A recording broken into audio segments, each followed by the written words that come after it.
Your Words Destroyed My Planet, the stream series. The edited version. Originally streamed live at twitch.tv/dualitiesdownfall. More information in the description. Your Words Destroyed My Planet. Chapter 64.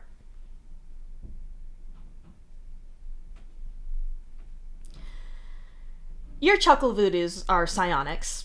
For some reason, they don't usually get tossed into that label with the other kinds, but they still are.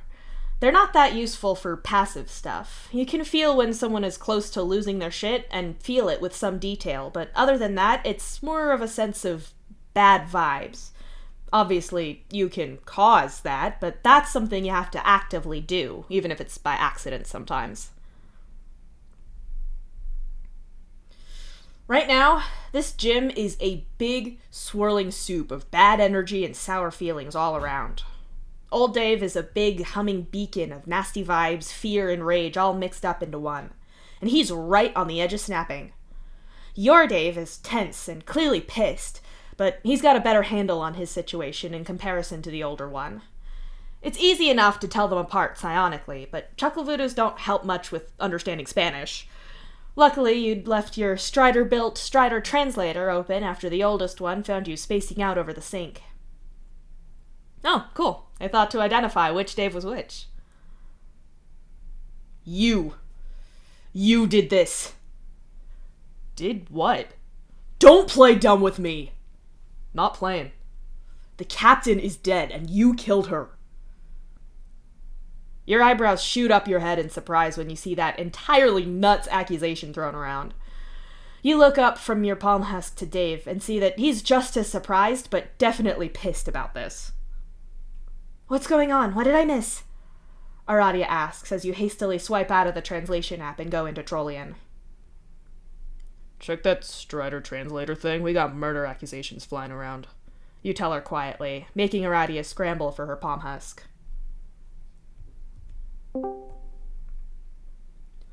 Carcat, I think you need to get down here to the gym, like, motherfucking now.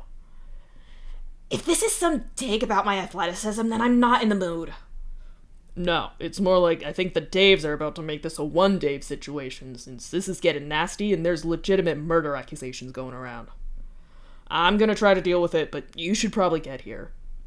Holy shit, no! I don't like your way of dealing with things. We're on our way, just don't let things escalate. Oh, of course. We're on the way. You try not to be bitter about your ex's thing with Solix. The breakup was mutual, and you're with Tavros anyway. It's actually easier dealing with Solix himself now that you're both balancers, because the guy doesn't pretend to like you more than he does in an effort to be polite. More importantly, he respects your thoughts and ideas when it comes to balancing, and treats you as if you have more seniority and experience, which you do. He's a lot more tolerable now than he used to be, now that you're not involved with Carcat. None of which gives you any idea why Carcat thinks it's a good idea to bring Solix, a wobbly Jenga tower of emotional and mental instability, to this kind of fight. Dave only just came back before Solix lost it to the degree that required a soft room, psionic suppressants, and a lot of psych meds. That's all well and good, but that doesn't magically go away, and you've been feeling it like background noise. But, okay, let's throw him in this situation too! Dave switches back to Alternian out of nowhere, dragging your attention to him. Off-brand Benoit Blanc here is accusing me of murdering the captain, despite all of you being here in the room with me and there being hundreds of thousands of miles of open space between our ships. Dave snaps. The older one is having to read his translator now to get what Dave is saying, and he doesn't look pleased as he reads it. You seem pretty angry about her not being executed, and now she's dead, and you're not upset at all. Actually, and now it's Jake speaking up, I think that Dave and his siblings can empathize more than most people about having conflicting opinions about deaths in the family. Sometimes people that you're related to should have been better and weren't, or they lie to you and leave you unsure about who they really are deep down. Who they were. Jake's voice catches a little at the end there. You reach out and bump your fist on his shoulder ever so slightly. You've got his back on this, like he had yours. I don't know what to say about her, but I'm sorry it hurts, Jake, Dave says honestly. It sucks. You wish that they were two different people, you really do. The captain who could be funny and let you have a lot of leeway. The captain who was Disciple's wife after living one hell of a rough life. The captain who was the only family to Jake and Jade. It'd be better if that person wasn't the same as the other one. The captain that took in Lalonde's test subject and even her kids for reasons you'll never fully know. The one who made all of you sign your lives away to her. The one who threatened to kill your loved ones to make you do what she wanted. It'd be easier, but as with all things, those two things are the same. Mirthful messiahs, it's always just the one face in reality. There were nights after she was arrested that you'd thought about going down to her cell. You thought about getting in her face and asking her if she was going to follow through with that threat against the people she took prisoner. You wanted to ask if she left you in GHB's care because she was trying to replicate the nightmares that Dr. Lalonde put people through to make balancers, or if she just didn't care about leaving children in that monster's hands. You wanted to know if she took Silem in for the doc and reported back to her, if she did that with Dave. Did she care that she'd fucked up all of your lives for good? You thought about going down there and asking her those things and then choking the life out of her for it. It wouldn't have done you any good, and she was still family to Jake and Jade. It would have only made things more complicated for your fellow balancers, and the ship as a whole. You'd have to look Jake and Jade in the eye. You'd have to face Disciple and admit what you'd done. It's just not so simple. Everything is messy. Gamzee, Aradia, I'm telling you that he did this. He's wrong, and I don't know why you can't see it, but I'm trying to work with you here. You had a problem with me holding things back, right? Well, now I'm not. I'm telling you that I've been doing this longer, and I know what I'm talking about. Oh, are you gonna say that you know what I am? Earth Dave stares at yours with alarm on his face. Your Dave is quietly buzzing with irritation, but it's nothing concerning. His expression is almost placid as he stares his great-grandfather down. I know. Say it. You're not human. Wow, you accuse me of murder and can't even get your Twilight memes right. I'm disappointed. Your ears prick at the sound of hurried, flat-footed steps rushing closer and closer. You know that training Karkat was Dave's responsibility, but if he's stepping down, then you're gonna get your hands on Karkat and train him to run properly. Or maybe he only runs like a drunk hoofbeast when he's this worried? We're here! What the fuck is going wrong now? Karkat yells as he bursts into the room. No one's dead, at least, Solix says, insensitively as fuck. You're about to rip him a new one for that, especially as you can hear Jake draw in a sharp breath. But then you realize that you only know because you were right here with Jake when he found out. They probably don't know. I'm going to go now, before this becomes more about my grandmother. Jake murmurs the last word and hurriedly excuses himself from the room, ignoring the concerned and puzzled looks from Karkat and Solix. Ouch, Dave says under his breath.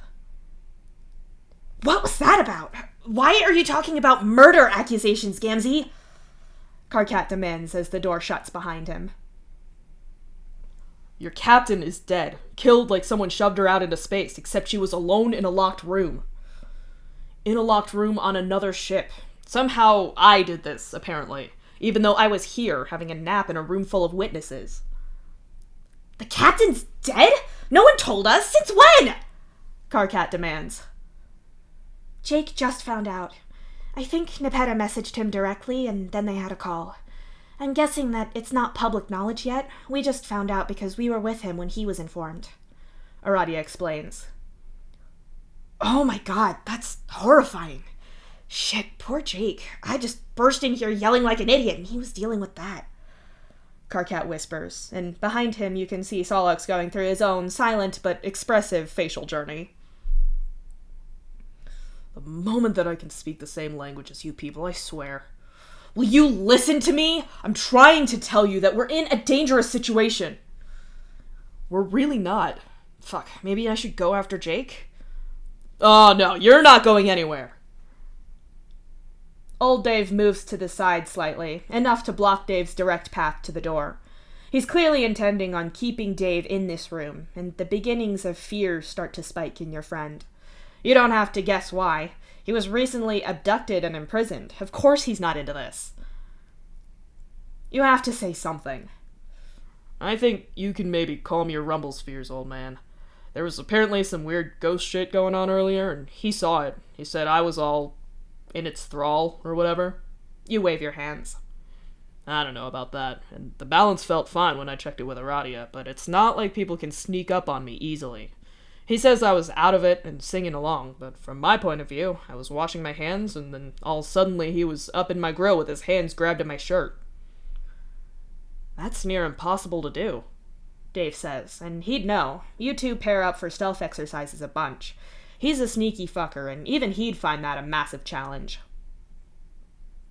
There was a song, and all these balancers and people in uniform. There was water, too. Seawater, inky dark. It was flooding everywhere and running out of Gamzee's eyes. It's the same thing that I've been feeling this whole time. That thing behind that portal of Solix's on the volcanic island. It's the storm in that ocean, the dead star you've been dreaming of. It's huge and angry and it's not human, and I've been trying to tell you all about it, but none of you want to listen. It's him! Get your finger out of my face, Dave snaps, apparently done with Spanish. You probably would be too. What do you mean that he's not human? I'm assuming that you mean that literally and not as an insult because we're not human, Karkat asks. You sound like Kangaroo, Solix tells Karkat, immediately offending him. I mean that he's not human. I mean there are more things out there than just ghosts, and this is something pretending to be human. In my experience, anything doing this kind of act does it because people are food for it, and it wants to blend in so it can feed. I think you need to explain this from the beginning, because this isn't making a lot of sense. If you're okay with that, Dave. Aradia checks with Dave, who just shrugs. He's already accused me of murder and not being human, so why not? Cluedo time or whatever, Dave says, though he's clearly not thrilled. There was a whole thing with the ghosts just now. Hey, you were there. You were one of them. Earth Dave is pointing to one of the ghosts. It's another Dave. This one is your Dave's dead uncle. He was Bro's brother and did everyone the massive solid of helping to kill that bastard double dead.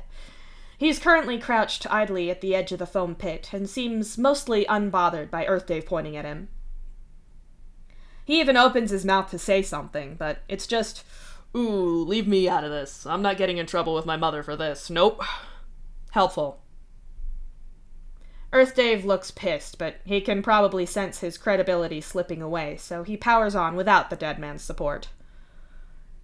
There are things that impersonate people, replacing dead people to feed off of the living. None of you expected him to survive, and now he's here, but because you all want him alive, no one is questioning it.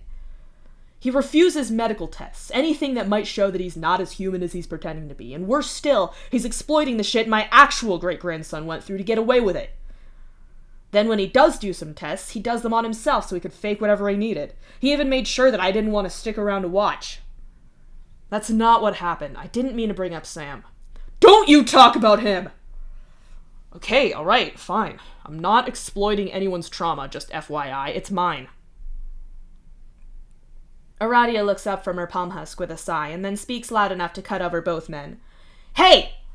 I can see how this might look from the outside, how avoiding medical things would seem suspicious in other situations, but this is different.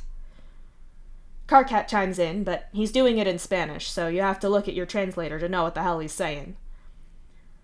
There's definitely something going on, and you're right that there seems to be a theme with water and darkness. I told you about the funeral song. Your own dream told you that something had replaced your Dave. On some level, you know that I'm right. You went looking for him that night, but I'd stayed up to make sure that something that I could see wasn't human wasn't going to go hunting. You went looking for him because he vanished out of your bed without either of you waking up. Then he shows up down here without ever going past me. I didn't see him, and I absolutely did not fall asleep. Well, I didn't fall asleep.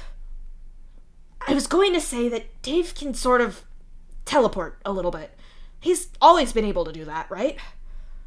Show off, you say quietly to Dave, earning you a faint, brief smile and a quiet, get good, in return. Earth Dave looks wildly stressed and frustrated. Clearly this is not going how he wanted. He looks up when Solok starts talking, except he's speaking in English, so now you have to look at your translator for that, too. Motherfucking multilingual arguments. You said I should trust you, that I owed you that, and I do. Maybe there's something up with Dave that we don't know about. Thank you. If there's something weird with how he feels, then we can figure it out. We've dealt with plenty of weird shit, right? Dave is leaning towards you to read your translator, and you're not sure why he's not reading his own. He brushes against you to get close enough, and oh, that is an incredible amount of tension and unease that he's got going on there. His body language isn't showing it at all. He's faking normal well enough to fool you, or he would be if he hadn't brushed against your chuckle voodoos by touching you. His hands are empty and out of his pockets. You could guess that his fingers and wrists are still sore, that standing casually with his hands in his pockets wouldn't be comfortable. But as someone who's fought barehanded with Dave plenty, you know better. Dave is on edge enough that he's prepared for a fight. We're smart enough to figure this out and fix it. We can take a minute and think. That's a better way of doing things. Better than all this. We're a little bit late for that. I'm telling you that he's already killed someone. You can't just say that, you argue back. Dave was right here in this room, and he can flash step around, sure, but not all the time, and he sure as shit can't get all the way to Red Glare's ship to kill the captain, you argue. Aradia says uncertainly, and that has everyone's attention on her. I'm not sure about that. We did all manage to jump the ship forward together based on Dave's ability to do that. I don't know if he could go that far on his own, but maybe he could. Making that landing would be pretty much impossible, though, for sure. Even if he could, how would Dave turn one room in the middle of the ship into the vacuum of space? Then once he's done that, get back here without anyone noticing he was gone. Into the room that Aradia was in, without her noticing from the balance, or Jake noticing all the foam in this thing moving when he came back. Yeah, no. You scoff. Yeah, my last experience of getting outer space inside was not, subtle, Dave says in a tense voice. Nothing you do is subtle. Still, he's right. Something is weird here, Solix adds. Jesus, one more time then. I'm telling you that this is not your Dave. It's something else faking it. You brought me here for a reason, so listen to me when I'm trying to tell you that. That's Dave. I know Dave when I see him. You're seeing what you want to see, what that thing wants you to see. He's going around punching ghosts, something that no one else can do, something that you told me he couldn't do before. He's sneaking around to avoid me and teleporting, something that you all just swore you'd know if he'd done, but somehow he got out of bed and got past me that way without waking either of you up. That's not... Well, Karkat woke up suddenly. Maybe Dave woke him up by doing that? I'm pretty sure that you both told me he was down here for ages, so long that the light had turned off. You know, the motion-sensitive light that stays on when people are in here. You shake your head. You've been on missions with Dave when he's done his meditation thing, and he goes so still. You can buy that the lights in here would turn off with him doing that. It's not like they usually have to be all that sensitive. That might prove that Dave is being weird, but after everything, I think he's allowed to be a little weird, Aradia says in Dave's defense. All of you hear that your captain isn't going to be punished. He gets real mad about it, and she turns up dead. She turns up dead right after all of these ghosts who showed up with him. The other Balancer and Sailor ghosts? Yes! They showed up with you too, not just Dave. Also, 3 of them are your family too, so are you saying they're part of this? I don't know. They won't talk to me. Maybe he's stopping them. Also, I think you're cheating here. If Dave was really a monster pretending to be my boyfriend and Solix's partner, then why would he care about the captain? Why kill her? Because all of you care, probably. Because it means something to you. Also, I've not ruled out that this isn't what ate your Dave out there in space before following the trail back here. Oh. Dave says quietly, and strangely enough, he doesn't feel as on edge as he did before. He's pretty chill for a guy being accused of murdering and replacing your friend. What is he seeing that you're not? You told me there was something outside the ship trying to get in, and I'm telling you that it did. You brought me here for a reason, Solix. Listen to me. I didn't want you to die on Earth. That's the reason. Dave curses quietly under his breath and leans away from you. He takes a step towards his great-grandfather, and it looks like he's trying to keep his body language non-threatening, a big difference to how on edge he was earlier. When he speaks to him, it's in his own language again, meeting him where he's at. Hey, I get it, alright? I'm not going to let you do this. I get that you're trying to help. It's what we do, right? There's always someone who needs something, always stuff you gotta watch out for. It was the same for you on Earth, I bet. How old were you when you started being able to do this? Balancing, or whatever you call it on Earth. I'm not telling you shit. Okay, well, I'm gonna guess that it was pretty early. Your mother was like us, and your daughter too. Don't you dare talk about them! I'm not. I'm trying to talk about you. Because it sounds like your whole life has been about this balance shit. Spooky bullshit that you never asked for.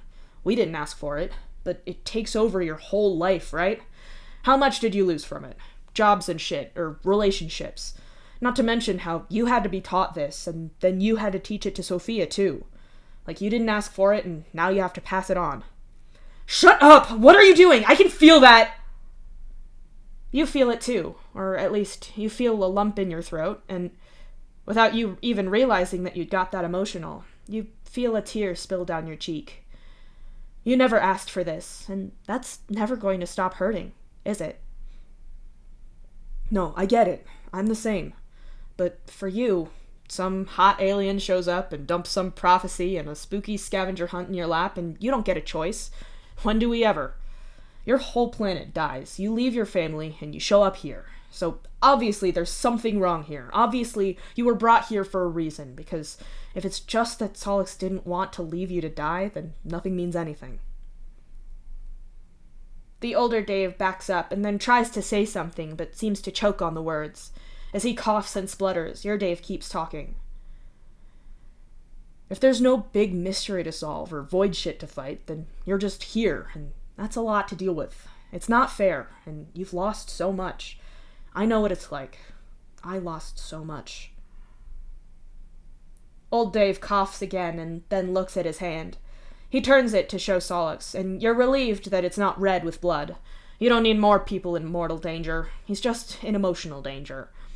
You've talked this out with your doc before, about how you can focus on one thing because the real problem is too terrible to face. You've talked about how anger is a secondary emotion, and in this case, you're betting that it's grief and fear that are powering old Dave.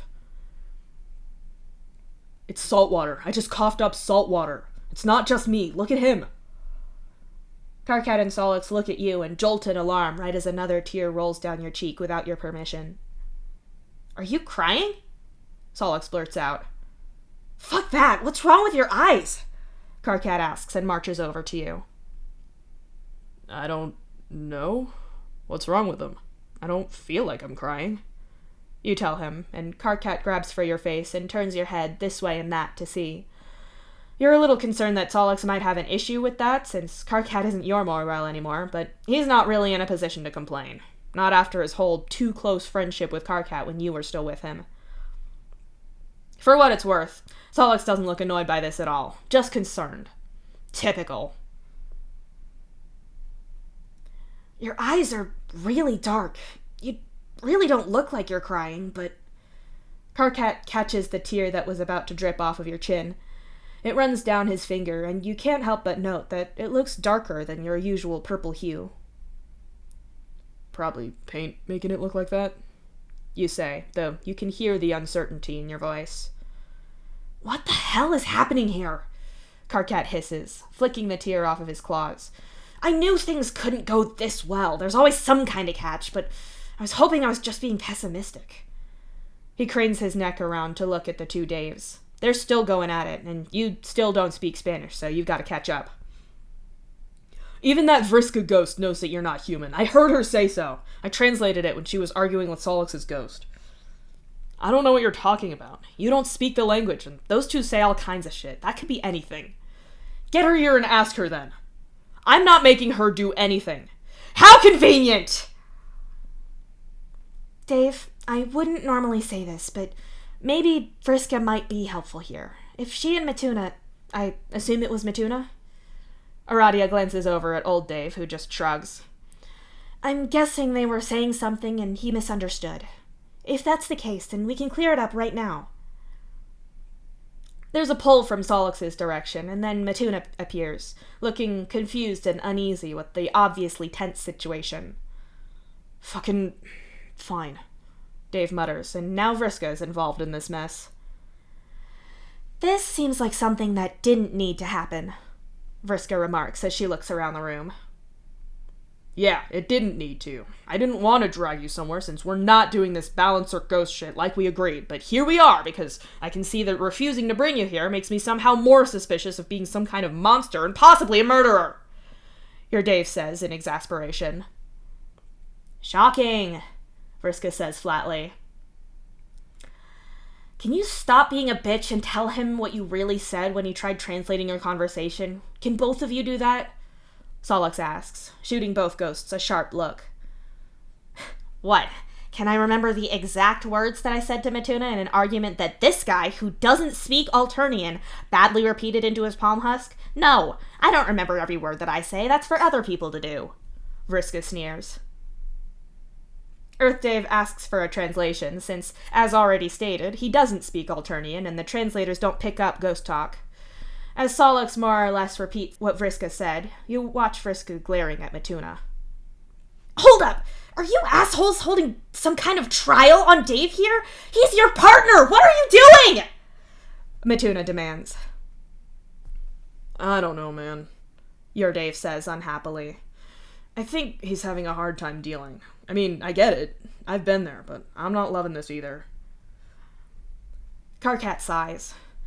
We're not accusing you of anything, Dave, but if something weird is happening, then I want to know about it, especially if there's any chance that it could escalate and hurt someone. I don't want anything happening to you again, he says soothingly, although you notice the old man roll his eyes at that. They said you weren't human. All of these ghosts seem incredibly attached to you too, you know, like you're one of them. I'm not a ghost. You need to drop this because you're getting to the limits of my sympathy for your situation, and honestly, you're starting to really piss me off. I'm getting warmer then. How about this?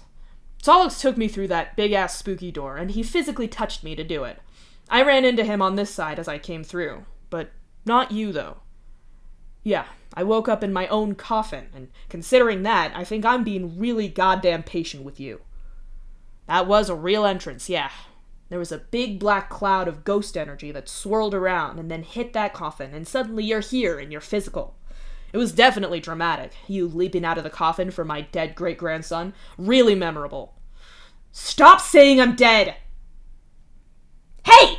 Back your ancient ass up, bitch! What's your fucking problem? And you! Matuna shouts, leaping right up into old Dave's face and screeching his objections right at him, and also at Solix, too. Dave's not dead. I saved both of you. You were there. Solix tries to say, apparently too stressed to try saying it in another language. Does your normal teleportation trick look like that? I'm guessing it doesn't, because I feel like people would have mentioned a wave of visible and ominous ghost energy if that normally went with it. No, there was a lot of ghosts on the other side, including you. Stop saying that! Explain it then. Go on. The older Dave shoves yours in the chest. Not hard, but it's a push, like he wants to start a fight. You can almost taste the fear and anger coming off of your Dave. You've had plenty of fights with Dave, but they were either in a controlled setting or a situation where you'd both agreed to it, unless it was a meaningless scuffle that ended with laughter. The point is that your Dave knows that you're not out here trying to do him real harm. Physical aggression from someone that he isn't cool with when he didn't agree to it is something else entirely. Worse still, this is someone that he's related to trying to attack him. Like Dave hasn't had enough of that. Naturally, Dave's body locks up, the dial of responses landing firmly on freeze for now, but you can feel the pressure building that could easily lead to it snapping to fight. And then, old Dave is gonna get his ass handed to him. "Don't touch him!" Mituna shrieks, but that gets no reaction from the older Dave. If anything, it just seems to make yours tense up more. "Yeah, enough of this." You agree, but old Dave speaks again and in a different language. "Don't say anything, but he's not breathing. Everyone here wanted my great-grandson back, so when you show up, it's great. No one wants to question it." You pause for a second and really look at Dave. He's frozen in front of the older one and incredibly still. He's right, he's not breathing. Dave must be holding his breath in fear or something, right? You did that as a kid, hoping to be so quiet that GHB wouldn't notice you. At first I thought that maybe things were just different here. Solix had said that the balance was different here, and I don't know how giant time doors work. Maybe this was normal. But then you're able to touch her, Vriska, to touch other ghosts. No one else can do that, and you couldn't do that before, according to what everyone says.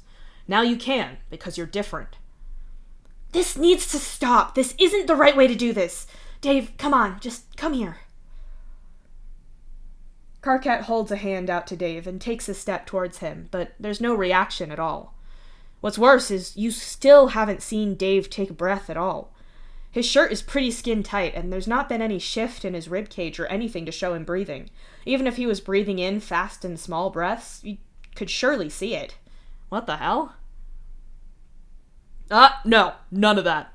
How about you tell me the answer to the big question here?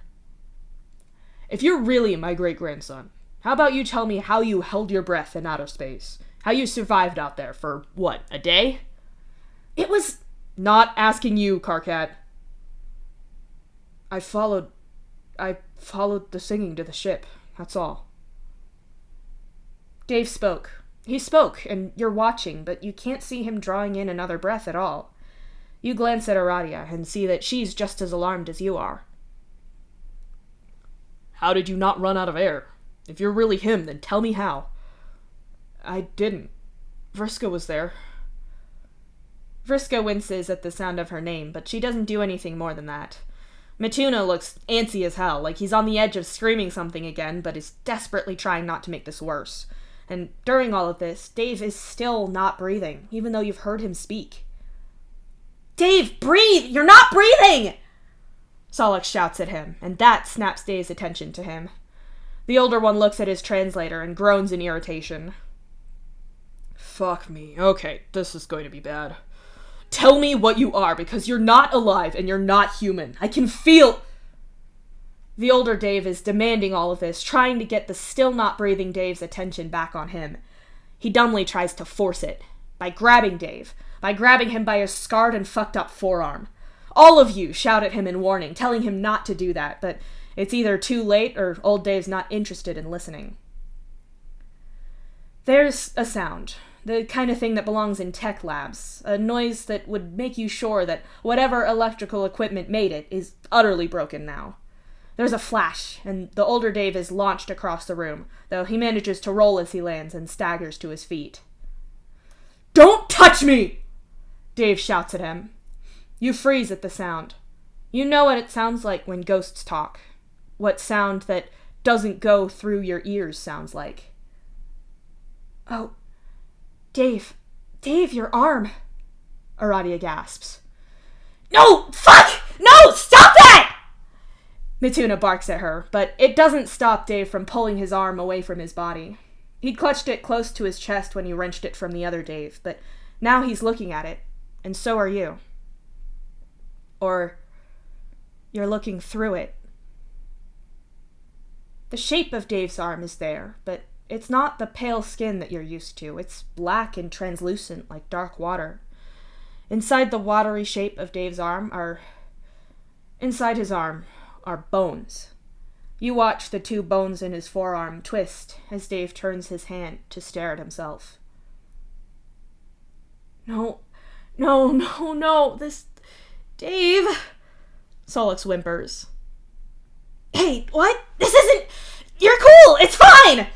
Mituna insists loudly. What happened? Dave asks, his voice lost, somehow passing through your ears and not all at once. I made it back. I lived. Dave insists, and looks up at Solix, and for just a moment, you see through part of his face to the bones of his skull. Mituna ignores his ancestor's agony and gets between them with a bright smile plastered on his face, insisting, "Yeah, you're fine! You made it!" "I don't think you're fine, Dave.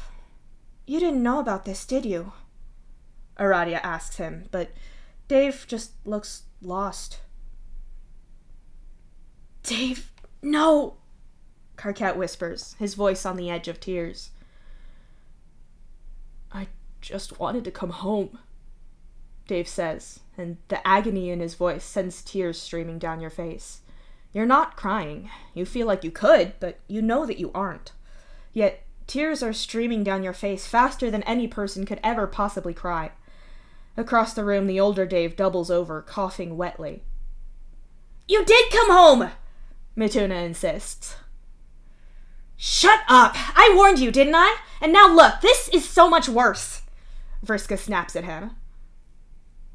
"You were there with me," Dave says, looking at Vriska, who doesn't say anything, even if the look of pained sympathy on her face says plenty. "I didn't make it," Dave whispers.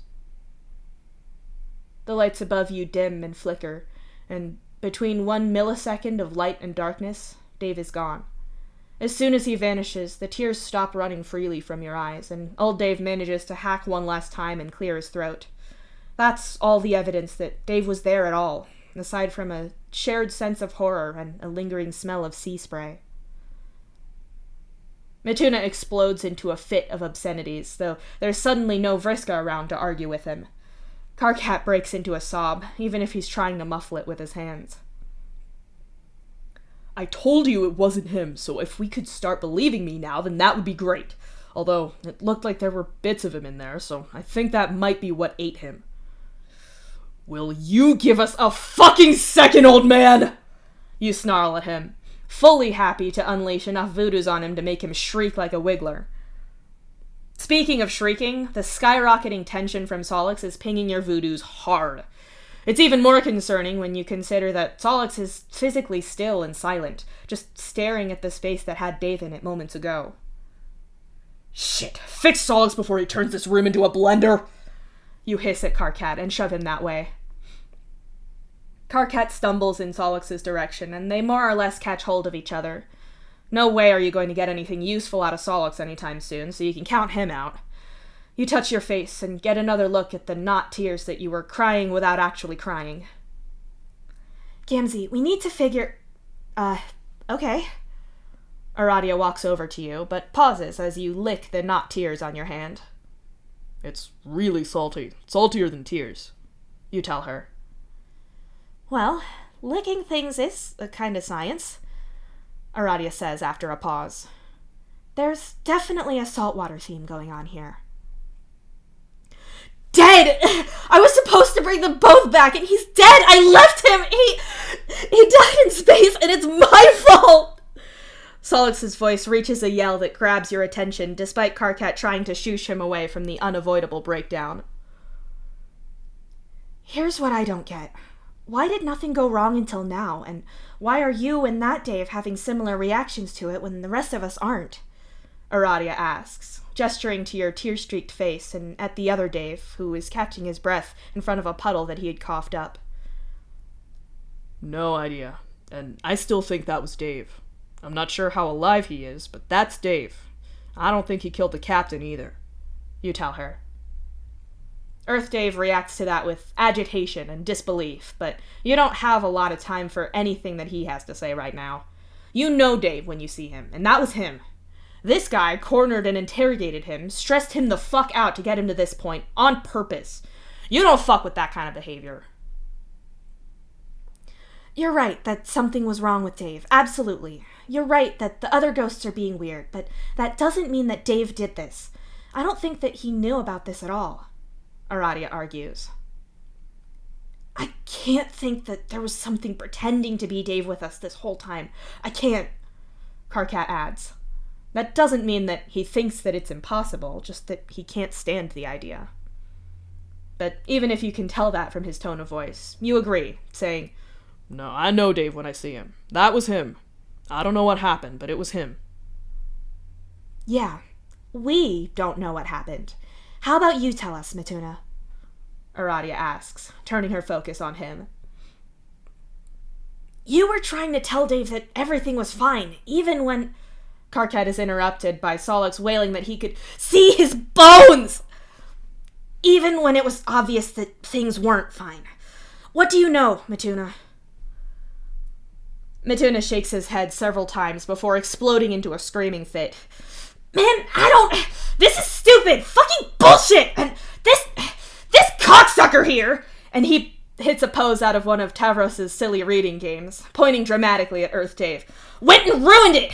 Solus, you should have left him to die on his stupid planet. Fucking deadbeat dad fucked everything up. A+ at ruining families! No wonder everyone hates you! Mituna! Solix pleads, only for Mituna to turn his rage on him. No! You let him! You're his partner and you just stood there useless with your bulge in your hand or whatever the fuck. I'm out! Got places to be! Mituna vanishes with a snarl.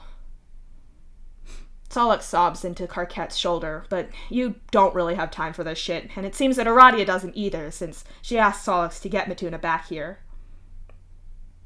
Earth Dave asks something, and Aradia nods and answers. Yes, Mituna is one of Solix's ghosts, so he can pull him back here to, oops. You look around to see a puzzled-looking psionic floating nearby, puzzlement that turns to concern as he picks up on the obviously bad situation going on. Fuck, can't do anything right. Solix mutters and tries again. Nothing happens, except Psionic makes a curious noise. Solix curses quietly and his brow scrunches up with effort, but the most that dumb look on his face achieves is making Psionic vanish and reappear instantly, about 6 inches closer to Solix. I can't get him, Solix says with rising panic. I can feel Mituna there, but I can't get him here. I can't do it! Karkat frowns, and Signless pops into the room. Aradia grabs Damara as well. They both turn to look at you while their ghosts spin around getting their bearings. I really don't want to get GHB here. I don't know if I can make him get lost again, and I might need him later, so I don't want him dealing with the guy. You say, gesturing to Psionic. Okay. Aradia sighs, and then straightens up, her voice taking on the serious tone that it does on missions. We don't know exactly what's happening. Something is up with Dave. Either he's a ghost, possessed, infected with the void, or maybe that was something pretending to be him. Or it was something that ate him. We don't know. I know Dave. That was Dave. You say, and for you it's as simple as that. We need to find him. We're not going to tell anyone about this except for Nepeta, and we treat this the same as we would on Skaya. We don't tell his family until we know what's going on. We're not putting those people through anything more if we don't have to. Aradia says firmly. He's dead. Mindfang was looking for me and he... Solix chokes on his words. Karkat, you stay here with Solix and this Dave. Make sure that they don't leave and no one finds out about... Give me that! Aradia snatches Earth Dave's palm husk away from him and tosses it at Karkat. Earth Dave protests unintelligibly in Spanish. You fail to care. The two of us split up and search for him then? We're locked in quarantine, but I know you can handle that lock. You say. You know Aradia's psionics can handle that much. It doesn't matter what we're dealing with here, she replies. We have to find him and figure out what's going on. I think it'd be best if we search places that Dave might go and work out from there. I could take his hive, our doc's office, Tortuga, maybe the gym after that. The ghosts could look in other places, and if they find him, they could come back and Karkat control us. You suggest. Yeah, good idea. I'll try his dad's place, Rose and Kanaya's hive, the IT office, and maybe Jade's place. They were together for a long time. He could feel safe there. Aradia agrees, and that's good because you're not sure that you know how to get to any of those places without looking them up.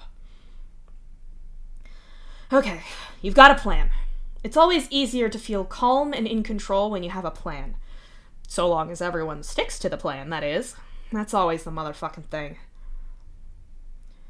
Earth Dave is supremely unhappy with this and is trying to get his palm husk back from Karkat. So you put your hand on Karkat's shoulder to lean forward to get on this Dave's eye level a bit better. And boy, he sure doesn't like having a staring contest with you. What a surprise. It makes him back off, though. You take the opportunity to whisper in Karkat's ear. Get something useful out of him, and if he tries to leave and tell anyone what's happened, then you knock him out and stop him. He turns to look at you after that, and since you're stare contested out, you start walking away and say a bit louder over your shoulder, "That's an order!" Karkat is definitely going to have his hands full. As you walk past him, it's plain to see that Tollitz is already falling apart, gibbering uselessly about how this is all his fault and how he failed Dave when he was supposed to save him. All that prolonged manic functioning throughout Dave's abduction has finally come due. Behind you, Karkat finally squeaks out a weak, "Okay," and you and Aradia march off. It looks like news about the captain's death has been made public, at least within your quarantine area, and that, thankfully, provides you with a distraction. When you and Aradia slip past people on your way to the quarantine entrance, there's a lot of muted conversations going on in small clustered groups, lots of hushed whispers of her name. There's a sense of unease you recognize as people trying to respond appropriately, and at the same time they deal with their own feelings. It actually works out pretty well for you. It means that no one asks you shit. Before you leave the quarantine area, you quickly check the room that Dave, Solix, and Karkat have been sharing, because you'd feel really stupid if you checked the whole ship for him and didn't check there first. He isn't there, so the pair of you head to the door to the quarantine area. Pretty sure there's an alarm, you warn her as you look it over. Aradia pauses, and one eye closes a little as she makes a face that looks like she's trying to get something unstuck from between two of her back teeth. Above you, there's a metallic crunch and a sad little noise of an alarm dying a little electric death somewhere in a ceiling panel. Aradia marches to the door, where she psionically crunches the lock and pulls the door open with a sharp metal-on-metal sound. A thought announces itself in your head. You were going to tell Nepeta about this, and she could have probably opened this door for you. Sensibly, you keep the thought in your think pan and don't let it out of your mouth, especially as Aradia rams the door back in place after you with a little more force than needed. "I am getting very tired," Aradia announces with cheery anger, "of things hurting my friends. I'm getting fed up with everything going wrong all of the time, and I'm not happy. Still, we're going to do what we can." She smiles brightly at you. Helpfully, your voodoos inform you on instinct that you wouldn't have to push her too far for her to end up screaming and laughing, all covered in multicolored blood after letting that righteous rage out. It's possibly the least reassuring smile you have ever seen, and that's saying something. Instead of mentioning that, you say, "I know that was Dave. I know it. He didn't know about any of this either."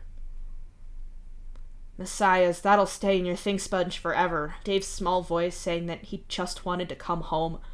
You saw him look at his own bones and realized that he must have died after all. Fuck. Mituna and Vriska knew, so why wouldn't they say anything? Aradia asks as she forges a path towards the emergency transport line.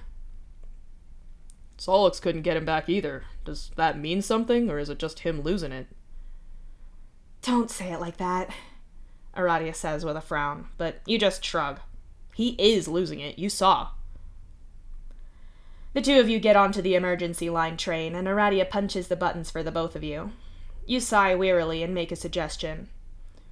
"After we find Dave, we could tie the other one to the train tracks. Seems fair for throwing this at us." "Don't tempt me. He pulls this like, is this what teamwork looks like? No, that's not what we asked for," Aradia hisses with a furious rattle in her tone. "I'll give you an alibi," you offer, and get a weak laugh back in response from Aradia. The handrail in the train is cool to the touch. You absently run your thumb claw over it. You're trying to get yourself focused for the task at hand, scouring the ship for Dave, but your mind is still churning. "If we're wrong, if that isn't Dave and it's something faking it," you say slowly. "It will pay," Aradia says like she's telling you a science fact. But I think we're right. I think that is Dave, or he's in there at least. Fuck me, can't the guy just rest in peace? You ask helplessly. Aradia doesn't have anything to say to that, you guess. After a moment of sad silence, she says, "This is you," as the train slows to a stop. When you get out, you're near Dave's hive. You breathe and focus as the train speeds away, trying to feel your VODs like a ball of light in your chest. As you walk out of the emergency line and up through the main station, the crowd parts for you like a hot knife through butter. People skittering away, a few small children even bursting into tears. Your walk is smooth, efficient, and what Karkat has previously dubbed the murder walk during a long lecture about how you shouldn't do it anymore because of stereotypes and representation. Other than the cool name for your walk, you had kind of tuned out most of the rest of it, because it's not like you don't get it. You're not a fan of your ancestor and his kind. You don't like how your caste behaved before. Even so, there's a lot to say for making everyone leave you the fuck alone and get the fuck out of your way. The journey to Dave's hive is uninterrupted, unchallenged, and speedy. As it ought to be. You let yourself in, glad that Karkat had the thought to add you to the guest hours list just in case something went sideways. Something has certainly gone some direction, that's for sure. Dave? You cup your hands around your mouth as you call into the room. Dave, it's me. Are you here? There's no answer in the hive, which appears extremely empty. You try to get into Dave's block, but the door is locked. Your stupid guest access doesn't extend that far. Fuck. You look around and spot Karkat's mission bag lazily dumped in the main room by the back of the lounge plank. You're supposed to put your gear away, Karkat. You mutter under your breath and reach into the bag. You don't have psionics like Aradia, but you have Karkat's multi-tool, leverage, high blood strength, and a working knowledge about how these ships are put together. You jam the tool in the door, lean one way, lean the other, and yank. The door mechanism snaps as the left half of the door thunks so far into the wall cavity that you know it'll be a bitch to get out. Unfortunately, there's no Dave inside, and you do check his wardrobe and under all of his furniture, even the ceiling, just in case. After breaking 2 more doors and checking the ablution block, you're confident that Dave isn't here. You shoot a message into the balancer chat to let the others know what's what. Aradia's not done with her first stop just yet, but she is there, and she hasn't found Dave right in the middle of the room or anything. Karkat lets you know that Damara, Psionic, and Signless are looking as well, but other than that, he's quiet. He must have his hands full. Kotard is alarmed and concerned when you show up out of nowhere, though you do your best to get a grip on your VODs and not spook the good doc. Dave isn't there either, so you hastily bail before you have to answer questions about why you're so upset, what's going on, and why you're not still in quarantine. Kotard still asks those things, of course, but you sprint out of the building without answering any of them. That's probably going to come up the next time you have therapy, but you'll deal with that then. Probably. You rush to Tortuga, pump biscuit in your throat. You have to find Dave. Aradia's search is proving equally fruitless. You have to find him. You have to keep moving. Whenever you slow down or stop, all you can hear is Dave's small and horrified voice as he looked at his own bones.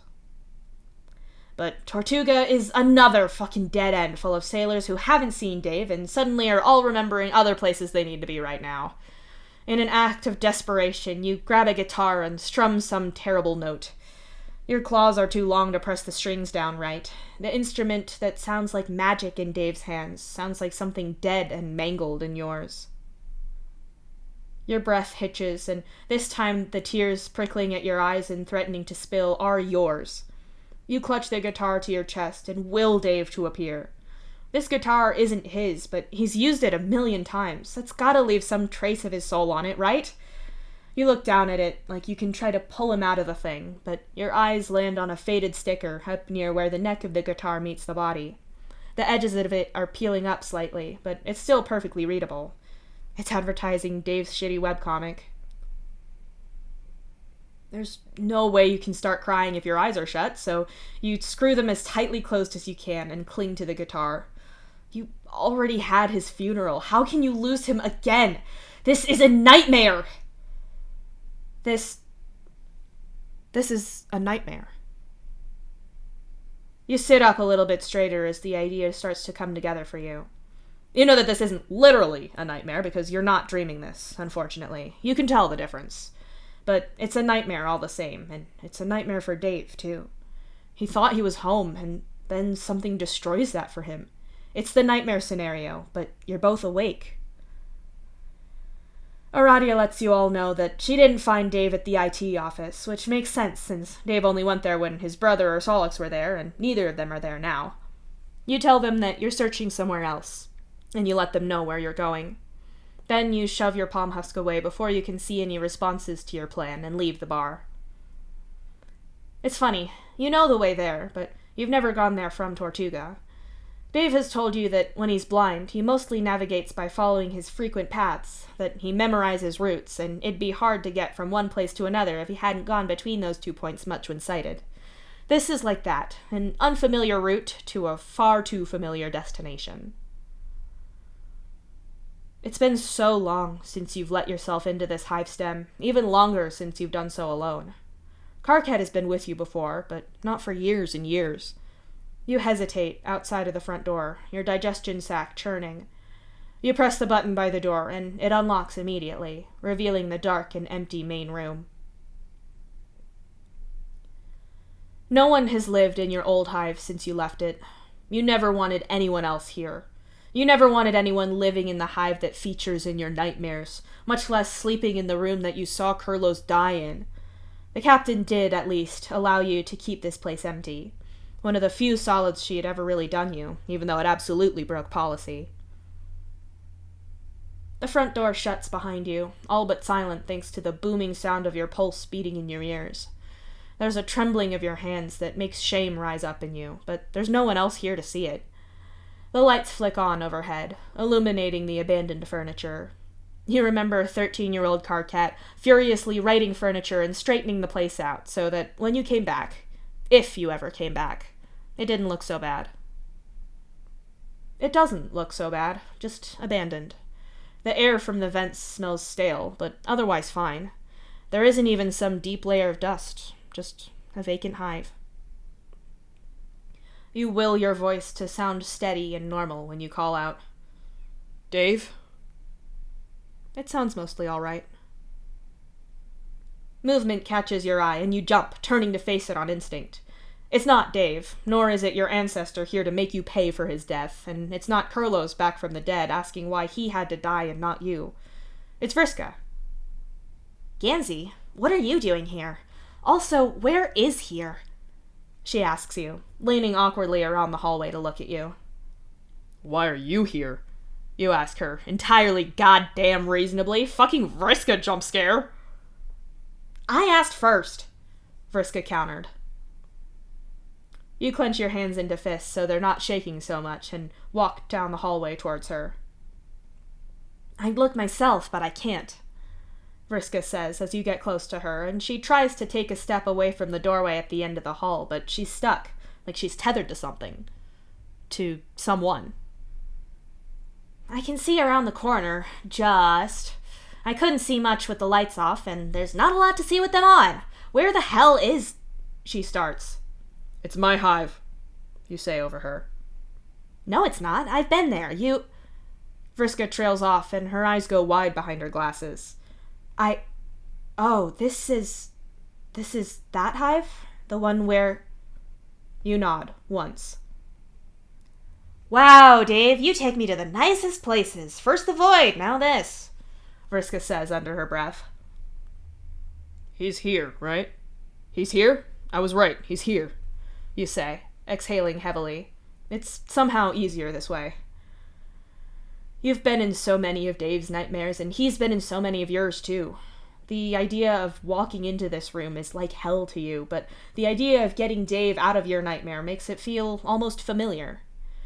It must be that you two have more practice at it that way.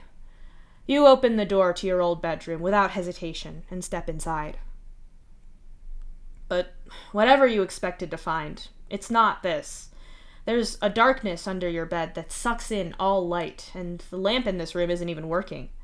You're only working with what's spilling in from the hallway, which seems to stretch thinly over the space like it's being sucked directly under the bed, where it vanishes completely. Dave? You ask again, but there's no response. Yeah, good luck with that, Vriska says sullenly from the doorway. You knew about this, you accuse. You knew what was up with him. Vriska rolls her eyes. Yeah, I did. I told Matuna and the rest of them that this was a bad idea, but no one listens to me, she snaps. Why didn't you tell us? Why didn't you tell Dave? He didn't know about this, did he? I saw how he looked at himself. You demand. There's no way that he knew. No way in hell. How do you think it would have gone for me if I'd tried? All I could do was try to change their minds. I couldn't tell anyone else. Besides, I had to keep my mouth shut. Matuna said I owed him. He's gonna hold that over my head forever. Vriska says that last part bitterly, like she made some little mistake instead of kidnapping Matuna and fucking helming him. You breathe and work on being calm, like Karkat taught you. You very sensibly message the others about where you are and that you think Dave is here. You do that because you can't actually strangle Vriska, even if you want to. You're a little bit calmer after that, so you continue with your mission. You can argue with Vriska about this later. He's in there, right? You ask, and point at the darkness under your bed. Vriska makes a tense, sort of sound, and looks at the darkness uneasily. She doesn't seem eager to get involved. You get closer to your old bed in small and careful steps. This is like so many nightmares that you fear that when your feet touch the darkness, you'll plummet into it. That doesn't happen. It's fine. You're fine. When your leg bumps the edge of the bed, it's so low down, so much lower than you remember, because you were so small back then. You stop for a moment. There's a tightness in your throat, but you swallow past it to speak. Dave? No response. Breathe in, hold it, breathe out. You crouch down to the impossibly dark ground, resting one hand on the mattress and using it for balance as you lean over to look under the bed. There's nothing to see, because it's infinitely dark, as far as you can fucking tell anyway. You tip a little further forward to try to see something, to see anything, and you lose your balance. Your hand flies out to catch you before you fall, splayed wide on the floor. It's wet. Your hand is wet. There's cold and wet seeping up between your fingertips, and you were here, small and terrified, as Kurlos died instead of you, dead-eyed staring at you as you hid under this bed, his blood drenching the carpet and wet between your fingers as his life... No. This is no unholy nightmare. Your ancestor is dead. You are an adult now. You're not that little kid anymore. Breathe in, hold it, breathe out. When you lift your hand, you're prepared for it to be nightmare purple from blood long since spilt, but it's not. It's wet, but it's too thin to be blood, and once you catch a bit of light from the doorway before it disappears under the bed, you can see that it's clear. You don't even need to get it all the way to your face before the tang of ocean salt gets you, which means it's more spooky seawater. It's different. You're okay. You put your hand and even forearm down on the floor, leaning forward so your knees touch it too. A little water never hurt nobody. That leaves you free to carefully reach your other hand into the darkness under the bed. When your fingers pass underneath it, they vanish into the darkness as if it was a solid thing. You snatch them back right away, of course, but your claws are still there. This thing isn't destroying anything that goes into it. You just can't see through it. Dave is in there, right? So you have to get him. You reach in blindly, first with your fingers, then your hand, and finally your entire arm, all of which disappear into the blackness as you reach out. Feeling about blindly is unsettling, so you obviously fucking jump when your fingertips collide with something. But you reach out again. The thing in the dark is warm, soft, or at least soft-ish with the solidity underneath. It's skin. You run your fingers one way and then the other and feel the prickle of directional body hair. It's human skin. Your hand wraps around it, and your think sponge struggles to piece an image together for you from just touch. You don't know how Dave does this when he can't see. There's a bone. No, two together. Forearm, then. Wrist, hand, fingers, back the other way, and yeah, elbow, bicep. You wrap your hand wholly around that and gently pull, shuffling back to make room. Your hand emerges from the darkness with an upper arm in its grip. Ink patterns are framed between your thumb and forefinger, regular and EV ink glowing to show Laika's face in your grasp. Little bark beast, a forsaken and unvalued little life. Laika, I've got you. You whisper to him lowly and pull him out from under the bed. The darkness relinquishes him bit by bit as you pull his body out and onto the more normal floor of your old bedroom. You rush to check his vitals. You already lost Kurlos in here. You'll be damned if you lose another soul on this floor. Training takes over, and you're glad for it. First, you look him over. Laika is whole, no bleeding that you can see, no obvious injuries. He's warm, you felt that as you pulled him free. Lean down to hover your ear above his mouth. Your other hand presses to the side of his neck. Breath is slow and even. Pulse is very slow. Count it and stare at your watch, do the math. Pulse is low, but not too low for him. He bragged about his resting heart rate once. You remember. Pull back, open his eyes. Remember that this isn't helpful with him, beside noting that the implants are still there. Call his call sign, then his name. No reaction. Try again as you pull up his shirt and press your ear to his chest. Here the breathing is clear and uninterrupted. Take his hand and press your claw into his injured fingers to get a pain response. None found. Get your hands off of his shoulders, sailor. If he has a spinal injury, then you should absolutely not shake him. He's clearly not waking up, even when someone keeps shouting his name at him. Oh, that'd be you. The word Laika is still bouncing around the room when you snap back to yourself, your hands hovering just above his shoulders and shaking slightly. He's not going to just wake up, Vriska says simply. You look sharply up at her, perched on top of an emptied-out set of shelves. Rage shudders inside of you, and you feel your lips pull back in a snarl.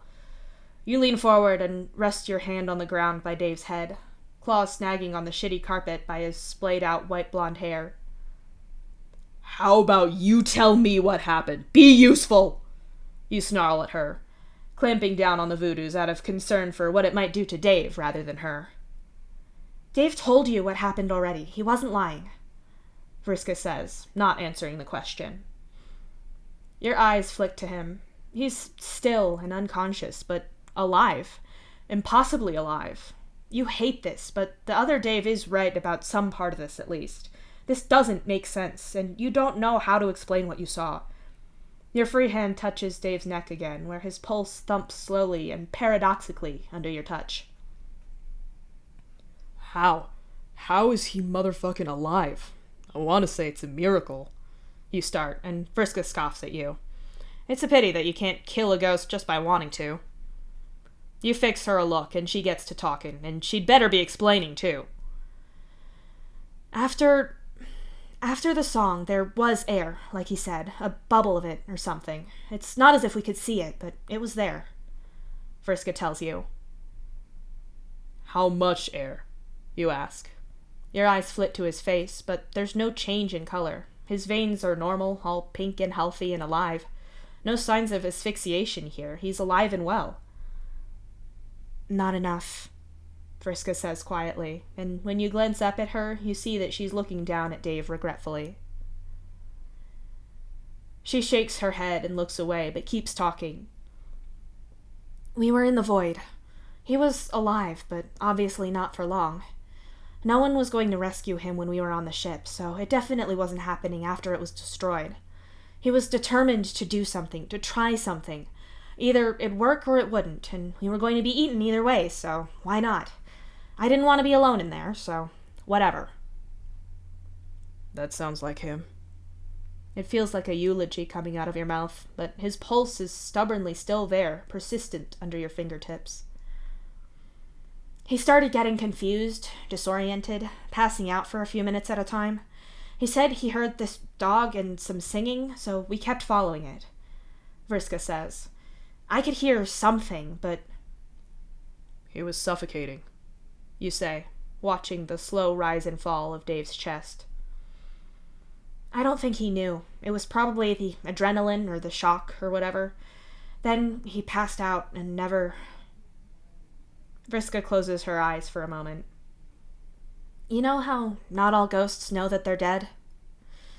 It was me, him, and his body. You pull your gaze away from Dave, to turn it on her. Vriska seems small and sad, half see-through on your old furniture. Dave grabbed for her when he got back here and didn't really want to let her go. You didn't tell him, you say, sure that you're right. Vriska looks at you sharply, challengingly, her chin lifted defiantly as she replies, The Void was going to eat us at any moment, but he still thought he could get home somehow. Telling him wouldn't have done any good, and I'm not a monster, no matter what you think. He did get home, though. How'd that happen? You ask. Fuck if I know. The explanation that he gave all of you is the best that I can do. There were all of these ghosts, sailors and whatever. They were all the same. They were all over him and all over that door thing. I could barely keep track of anything, but he dragged me through with him. The next thing I know, he's out of a coffin and grabbing for me like a kid that lost their stuffed bark beast. Then I find out that this living son of a bitch made me his ghost, which I guess is good if it means that I'm not going to fade away, but I don't want to be stuck doing whatever he wants forever. He said it wouldn't be like that, but now I'm stuck here with him, so fuck me, I guess, Vriska says dramatically. You shake your head. She managed to make the miraculous reanimation of Dave all about her somehow. He dies and wades through the void, returns to life, and saves her from dissolving over time. But really, this has to be all about how much Vriska has been inconvenienced. Of course. Breathe. He didn't know, you say. I said that! Vriska snaps. You said the other ghosts didn't want you to say. Why? You ask, and Vriska looks away sharply. You're scared, you conclude. Vriska bristles, but stays silent. Okay, alright, think about this. Laika's condition is stable, but he's out of it. This room is also just as haunted as before. The darkness under the bed is still there. You have Dave's body back, and maybe he's just unconscious, but Vriska seemed pretty certain that you weren't going to wake him up. Dave died, he met those other ghosts, and then caved back to life, so now he's here. He gets called on it, and starts looking a lot less alive. You saw his bones, for fuck's sake. Then he vanishes and comes here. He shows up here, under your bed, because this is where your worst nightmare is, and his nightmares and your nightmares are one and the same at this point. He's not going to wake up because this isn't him, right? This is all Dave meet and no Dave, you say, and let your fingers move from his pulse to his face. The back of your fingers brush his cheekbones slightly, and with your index finger you open one of his eyes. His eyelashes whisper against your fingertip as you look into his softly glowing red iris. The lights are on, but nobody's home. I would like to go back to a time before you said Dave meet. That's what I'd like, Vriska says with a look of disgust. He's still in there, ain't he? You ask, jerking your head back towards the darkness under the bed. I'm not going in there. It's not entirely my thing. It is a little bit, but not enough. I can't really help, Vriska tells you, and as she says that, one of her eyes floods with black, only to flicker back to normal pretty quickly. You don't know if that's a dark thing or a light thing or something else entirely. You have no idea what's in there, but this is the nice thing about being past aligned. It doesn't motherfucking matter to you. Carefully, you pick up Dave's body. It's awkward, but you support his weight and hold him against you as you shimmy yourself closer to the darkness. You don't think he has a spinal injury, but you really shouldn't be dragging him about, just in case.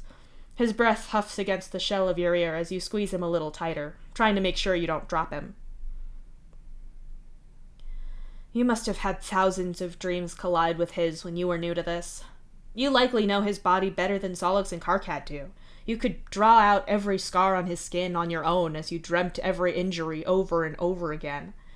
You tried to pull away from one another, of course. You couldn't stand each other at first, and how could you when it felt like he was inside your pan against your will? Neither of you wanted this. Neither of you deserved this. Your lives have been a nightmare in stereo. You aren't friends. You can't be friends when you sometimes feel like you are him. When only you could hear Bro as well, when only he could listen to GHB's snarled, tormenting words. He's a sailor, a balancer. He's Dave. He's Laika. You don't want to be his friend. You don't want to hang out with him. You can't stand that much. And, because it is an and not a but, you will not think twice about what is in the darkness under there. You will find him, and you will not leave him behind. What is in there, or what you'll do about any of that future stuff, is useless shit. You don't need it. Dave is the past, his and yours, all tangled up, and he'd do this for you without a thought, too. You'll figure the rest out when you get there. You don't need to worry about it. You lay Dave's body down gently at the edge of the darkness, and look him over one last time. Honestly, the idea that you're friends with Dave is stupid. You have to like your friends, and you can stop being friends with people. It happens all the time. How motherfucking small and meaningless something like friendship is. How pathetic it seems when people try to hold it up to you and Dave. You aren't friends. You tell Vriska, "Don't let anyone move him. I'll be back with the rest of him soon, and then we can put the asshole back together." "What are you doing? You could die!" Vriska says in a panic, looking at you getting ready to throw yourself under the bed and into the infinitely crushing darkness. "Yeah?" You say with a laugh, and throw yourself into the abyssal darkness. You've got to get Dave back.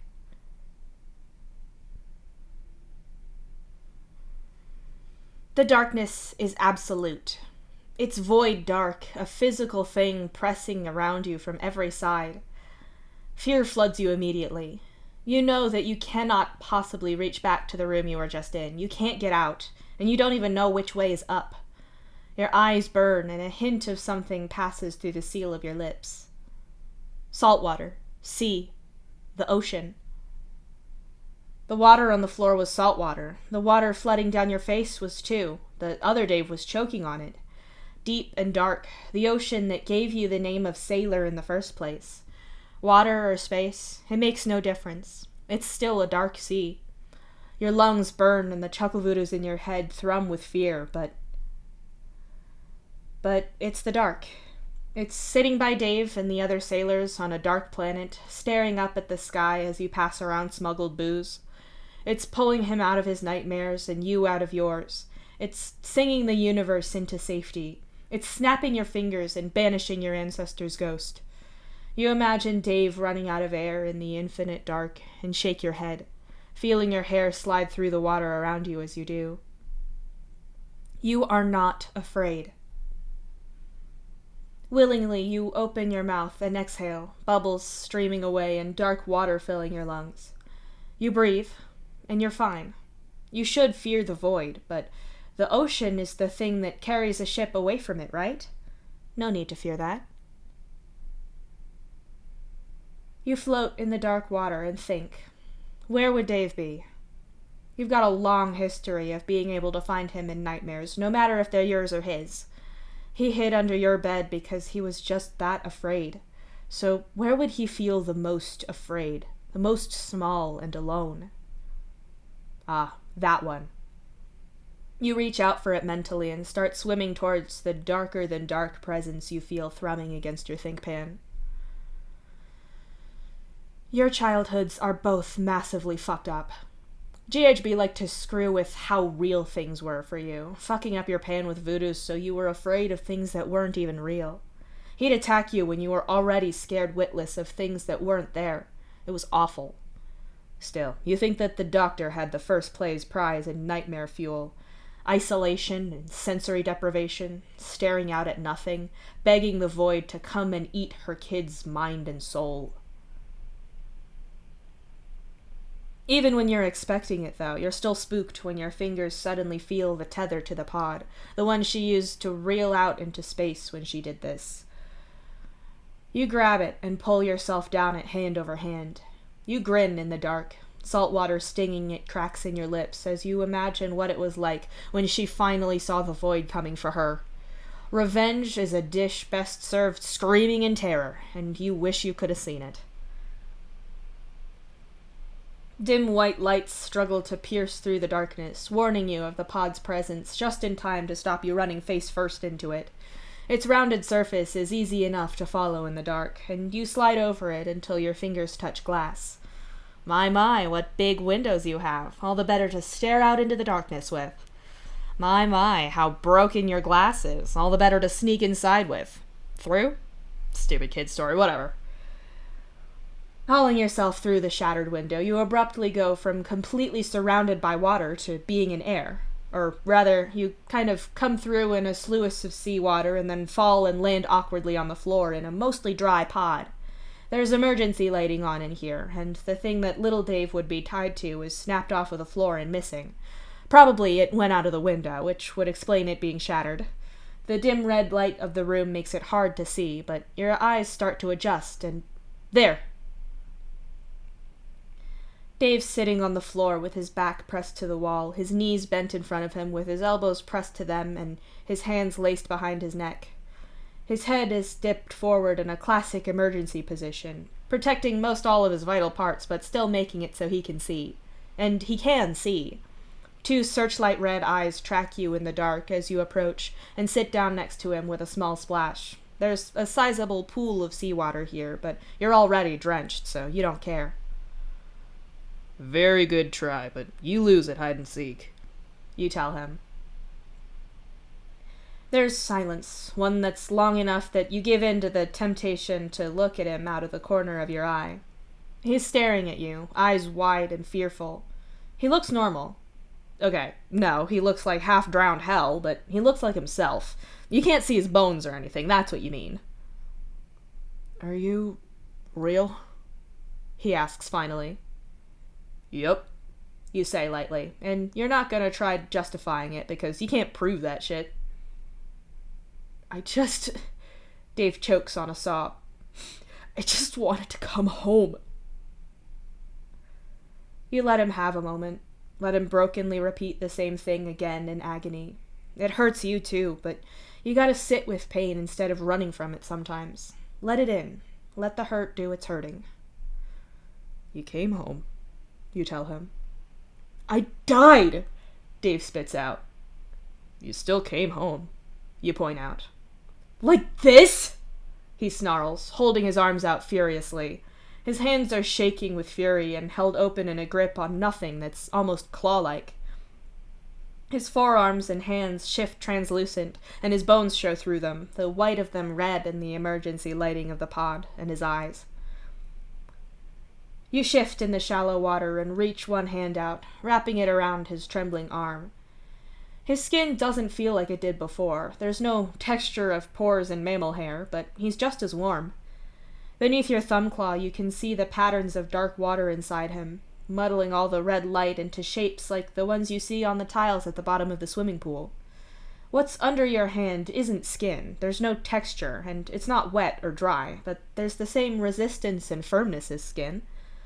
You look away from your hand and focus on the feeling of his arm. Warm, soft but firm underneath, one bone and another side by side. It's what you'd felt in the dark when you found his body and pulled him out, only now you can hold his arm and see the bones you could feel before. Look at me, Dave pleads hatefully. See? It's this. You're not friends. He doesn't want you here, doesn't like you. He hates that you're seeing this. He hates that it's here for you to see at all, especially when you witnessing it makes it more real. How dare you see this? How can you witness such unholy fears? You seeing makes it real. How could you do that? He demands that you look at him and can't stand you for it. You do look at him. He's wearing what he was wearing before, the same clothes that are on his body on your bedroom floor. You can see his tattoos glowing on his strange skin, the ink seemingly levitating over his bones. He's a patchwork of human and skeleton. His face is normal, but his throat reveals his spine. His clothes seem less real, even to the point of fading away over the parts of him that are see-through, but they're still solid where his body is normal. You lean forward to see down through his neck, glimpsing the back of his ribs from the inside, watching how they spread with each furious inhale. You look up again, and Dave's face shifts again, now all skeletal and shadow. Blurred halos of red glow in otherwise empty eye sockets as he stares you down furiously. Whatever, man. This doesn't have shit to do with you making it back, you tell him, and there's a moment of fascination as you watch him grit his teeth together and actually see all of them doing it. What's wrong with you? I fucking died! Dave shouts. You nod and let go of his arm to push your hand up the sleeve of his t-shirt. You're actually pretty lucky that he didn't flip out on you for that, since his mother got him fucked up about his arms again. You push his sleeve up and look at the fully revealed tattoo of Laika. Pretty sure you did, yeah. Vriska told me some of it. I found your body, though. That's alive. You tell him, and press and squish at the knot meat of his shoulder, watching the tattoo warp and shift like tattoos on skin do when you move them. What do you mean? Dave asks, and tries to wriggle out of your grip. You let him go so you can touch his face instead, catching his jaw and looking at him. You can definitely see his weird skin over his bones when it's against something else, like you can see his hair against the wall, but it's harder to pick out in this low lighting when you're looking right at him. I mean that I pulled your body out of the darkness, and it's all alive and healthy and shit, except you aren't in it, so you died, you came back, and you're alive, but you is here. You explain. Dave shakes off your grip by wrenching his head back and leaning further against the wall. What? He starts.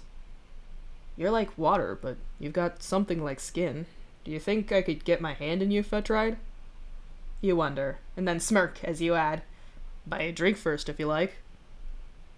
Dave slaps his hands to his face and laughs. It's not a great laugh, there's the threat of tears and hysteria in it, but it is still a laugh.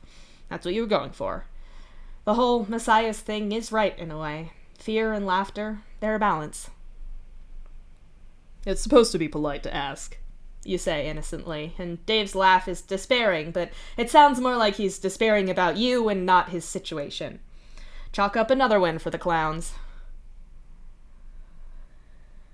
As he laughs, you see his body shift, mostly back to normal. There's bits of him that you can still see through, but he looks mostly like himself.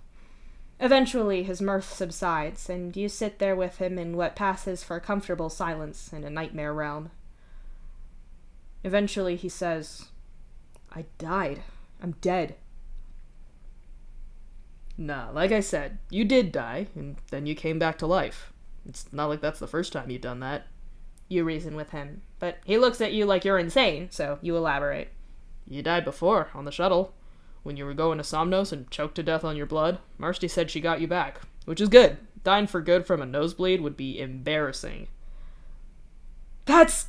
CPR and whatever the fuck happened to me aren't even vaguely the same thing, he argues. You sigh and lean against the wall, your arm pressed to his. Stretching your legs out, you cross one over the other at the ankle and stare out at the dark water beyond the broken glass. It should have flooded in here, but whatever, it's not. I know, you admit. You died. Dave is quiet and miserable at your side. You look at him and watch his fist clench and his forearm spark a little. It's the same thing you saw before, and you know exactly what kind of thing caused that. You've seen Dave balance really hard before. A lot of people assume that what they're seeing is some kind of spooky energy trails off of him, or some tether to the ship or the people in it. They're wrong. They're echoes of electroshock wires. It happened to him again. You saw Equius have to remove them. You've seen the scars that you frantically looked for on your own arms after his nightmares. There's electricity crackling there now. It's the same echo that you get with ghosts who went through some real horror show shit before they died. Dead people walking around with echoes of injuries that killed them, or things that maimed them just before. We got to see your ship as you ripped it apart. Just pictures in a sequence, but we saw. I knew you'd done it. I knew you had to be dead. Man, I wept with joy when I saw that shit. You confide in him. Karkat was furious about that. Aradia was so hurt, but when you look at Dave, he gives you a small, sad smile. He gets it. I knew what she'd be doing, what you'd be living through. I knew when I saw it that you'd got out, killed the bitch and ended it. Got out to where she couldn't hurt you ever again. I was so happy for you, and fucking proud too, because I know how terrifying she is. How hard it is to hit back that hard against them. How many times have we not been able to get rid of GHB or Bro? But you did it. You confess in the dim emergency light. Dave understands. You don't need to tell him how you sobbed in Tav's arms in grief, too. How you didn't know how you were going to deal with never seeing him again. It was like part of you died. But that's selfish and personal. It's true, but so is the rest. He gets you. If that ship had taken you instead, then he would have felt the same as you did. You can feel it in your bones as easily as you can see Dave's right now. I couldn't let her do this to anyone else. She was going to. They had this whole system, Dave says, and both of you shudder at the thought. But, you go on, you somehow made it back alive. You're alive on my bedroom floor. This is also... You wave vaguely at his bone and water hands to get your point across. Your bedroom? Dave repeats slowly. Ah. It's one of those little linguistic things that happens, the how in how you choose to say something. If you were talking about where you slept with Carcat in your last hive, or where you sleep in Tav's, it'd be your respite block, or our block. Maybe you'd say my block if you were talking about where you've been sleeping in quarantine. There are literal human translations for the same thing in Alternian, and usually both words mean the same thing, but you pretty much always go for the normal Alternian word unless there's a difference. Dave was young and new at speaking Alternian, so after experiencing your nightmares of that room, the earth-flavored Alternian bedroom became the word for that place. The word tied up to that room and the nightmare past inside. You don't use the word for any other room. You vanished. We went looking. I figured this whole thing's been a nightmare, so I pulled your body out from under my old bed. You're all alive and healthy as anything, so all I needed to do was go back under to get the rest of you. And here you are. You say, looking directly ahead and not at him. You can feel him looking at you, and you try to project just how much you don't want him to bring up the idea of you being back under that bed again. Your hand is shaking slightly, so you clench your fist to stop it. You loathe that he knows how you feel. The other Dave, living Dave, I guess, he's right. I am some kind of monster that came back. I'm not human, Dave says, livid and anguished all at once, and he's shaking too. Congratulations on your self-improvement. You snap at him. He did get better from his tragic case of being a human. Good for him. Dave's shaking hand snaps into a fist as he yells back at you. Fuck you! I'm a monster! Somehow both of you are standing up all at once. Your chuckle voodoos are buzzing about rage and violence as the pair of you scream at each other. You yell at him to get over himself. He curses at you in several language. It's definitely him that throws the first punch, but it's not like you're far behind him. A lot of the time, you and Dave spar and fight for technical reasons, to train each other, burn off your energy. You're bigger and stronger, but he's faster and slippery. When it's a technical fight, it's about skill, about proving your control and showing yourselves that you're nothing like the men you came from. That's what you normally do. This is the other kind of thing. It's the kind of fight where you can't stand how much you're the same, and what you want to do is reach into him and beat to death every part of him that's you. It's not possible to kill all of the horrible weaknesses and nightmares that he's reflecting back at you, but maybe this time when you slam your knee into his ribs, you might somehow manage it. Dave wrenches your head back by the horns and screams something about how he's dead, so you shove your hand in his face and watch him bite your fingers. You get to see it through his partly see-through body, in fact.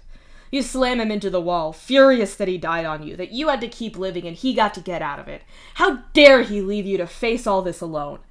He kicks you right in the grub scars and shoves away from the wall in one burst of motion. You twist and throw both of you onto the floor hard enough to knock the air out of him. How dare he die on you? You're gonna motherfucking kill him for it!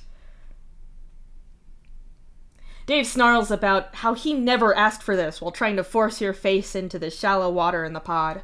He wants to drown you in 2 inches of water, but he's not strong enough to make it happen. You dig your claws into his skin and feel something run out. Who knows if it's blood or water? One of those is thicker, or so you hear. He grabs your arm and yanks it down, pulling you to him instead of trying to fight you back. Your elbow hits the ground and explodes in static pain, enough for him to slip out from under you. He shoves his forearm into your throat, and your airway narrows under the force, almost enough to choke the life out of someone. Just as you're about to grab at him, it's over. Well, it's not. He doesn't entirely stop pressing on your airway. The fight dies long before either of you does, like it does every time.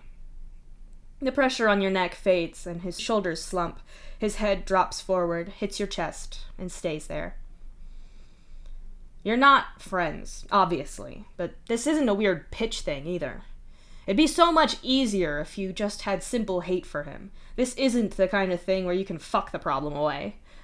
You don't want to claw his insides out because of something so easy as that. You want to rip all of your worst memories and your mirrored fates out of his wet human insides. You can't talk about that. You can't like him, can't hate him. You're stuck forever. At least you are now that he's back again.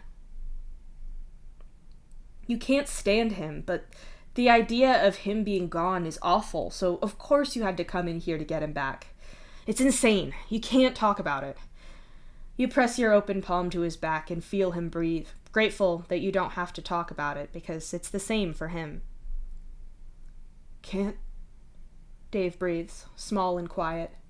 He said that so many times in this pod that his mother put him in, a little word trying to ask for mercy that he'd never get. If you were here when his mother was... oh, then you'd really have ripped someone apart. But you weren't there. You're here, now. Don't have to. You pause and cough to clear your throat. I got your back. You move your fingers gently over his ribs, not petting him, but almost like you're shifting the pressure finger by finger to keep the memory of your hand in his mind. Silent, but reminding him that you're still really here, really real. Which one of you did that first? It might have been him, hiding in dark hallways from your dreams of your ancestor, his hand on your wrist as you both listened and waited. Still here, not alone. With a twist of your head, you look out of the shattered window at the dark water outside. He's stuck down here, all this way down. You knew he'd be here, so... what now? What did you think about when you were there? You ask him quietly, and then add, about home. When you're on planets, you think of what you want back home. Many a longing hour has been spent in the pissing rain with Jake or Dave or so many other sailors, thinking about home. Aradia would stand there with her boots covered in mud and wish for clean fluffy socks in her drawer back home. Jake would want for this malt drink that you never got the appeal of. You all wish for little things, because seeing your loved ones and getting home is too obvious. It's a given. What's really shared with each other in those little rounds of wishing for home are the small things that make life better. The park? With Beck? Dave says thickly. Cheating, that's too big. You tell him disapprovingly. That's not the way this is played, and he knows it. Your body aches, and it doesn't help that Dave's limp body is resting on a few of the places that he punched you, but it's whatever. Grilled cheese? He says eventually, and the imagined version alone makes you groan and want. Fuck, you need a grilled cheese. The next episode of Taft's show, it's garbage. You add, and watch the water outside of the shattered glass start to lighten a little. What's it about? He asks. It's this... everyone has this animal form and a normal form, and the animal one is about who you are, except for the main guy. The main guy doesn't have one for some reason, and he's the only one. But it's a detective show somehow, Sherlock kind of shit. He's looking into these unexplained animal attacks, and he's having strange dreams, or you begin to explain. So it's him doing it? Dave guesses. Oh, most definitely. It's so dumb. Tav loves it, but it's trash. You groan. Dave makes a small, thoughtful sound, one that changes to a little gasp as your finger touches a nasty scratch you put into his back. You move away from it and keep looking outside. I've got a mighty need to see the next episode, you say. Good trash. Dave says, and a few bubbles go past the deep blue water outside. Want a haircut? He adds after about a minute. You twist your head a little to see his hair. It's not that long. You shaved this once, you say, claws dragging gently up the nape of his neck into his hair. Might do that, or the sides, just different, he says. It's a quiet little wish for the future, but it brightens the walls around you to a dim blue. His face is pressed fully into your chest as you touch the location of his theoretical future haircut. He can't see out there. My place does the good shit. Some kind of goop they put on mine to make my hair nice and well-mannered. You tell him, finding that you really want to go there when you can. The pod floats higher in the ocean, bright blue water with light just above it. Dave sighs. Yeah. Wistfulness in his voice, and with that, the top of the pod breaches the surface of the water. The water level is just above the shattered glass. Not that it's letting water in any more than it did before, even as it bobs up and down for a bit. The sudden change makes Dave bolt upright, ready to fight whatever might be there, and he's got one hand on the side of your chest, ready to push you behind him so you have cover when you get to your feet. Nothing to be scared of, you tell him, not moving from the floor. Dave gets to his feet and goes to the window while you stay put with your thoughts. You think that you've got a pretty good idea of what's going on here, even if it seems like Dave doesn't have so much as half a clue. He cranes his neck to try to see what's up at the surface and then the other way to check out the depths. Is this your memory? I was at the hab on the bottom of the ocean on that one planet. Were you on the surface at one point? Dave asks, or since he's being all sailor-like, you could say that Laika asks you. Nope, I was sent right down to the habs on that mission, same as you. You answer, and roll onto your feet with a lazy lack of concern, one he doesn't share, given the low, frowny look he gives you. My great-grandpa, then? He went to islands with Solix. Is this... Dave wonders. Pretty sure it's not that. Are we getting out or what? I don't like it in here. You say, and gesture to the room where Dave spent so much time being a test subject. There's signs on the walls here, but Dave couldn't read them back then, so they're all as blurry as they were when he saw them. The letters are nothing more than smears of color. His old memories are like that a lot. Dave pulls an expression of disgust as he looks around the room. Without waiting for him, you reach out through the broken glass and pull yourself outside, past the impossible barrier of nothing that's keeping the water out. With a lazy kick, you power through the warm water and haul yourself up onto the roof of the pod. With your legs dangling in the water, you sit on the edge to look out at the wide, endless ocean and up at the open blue sky.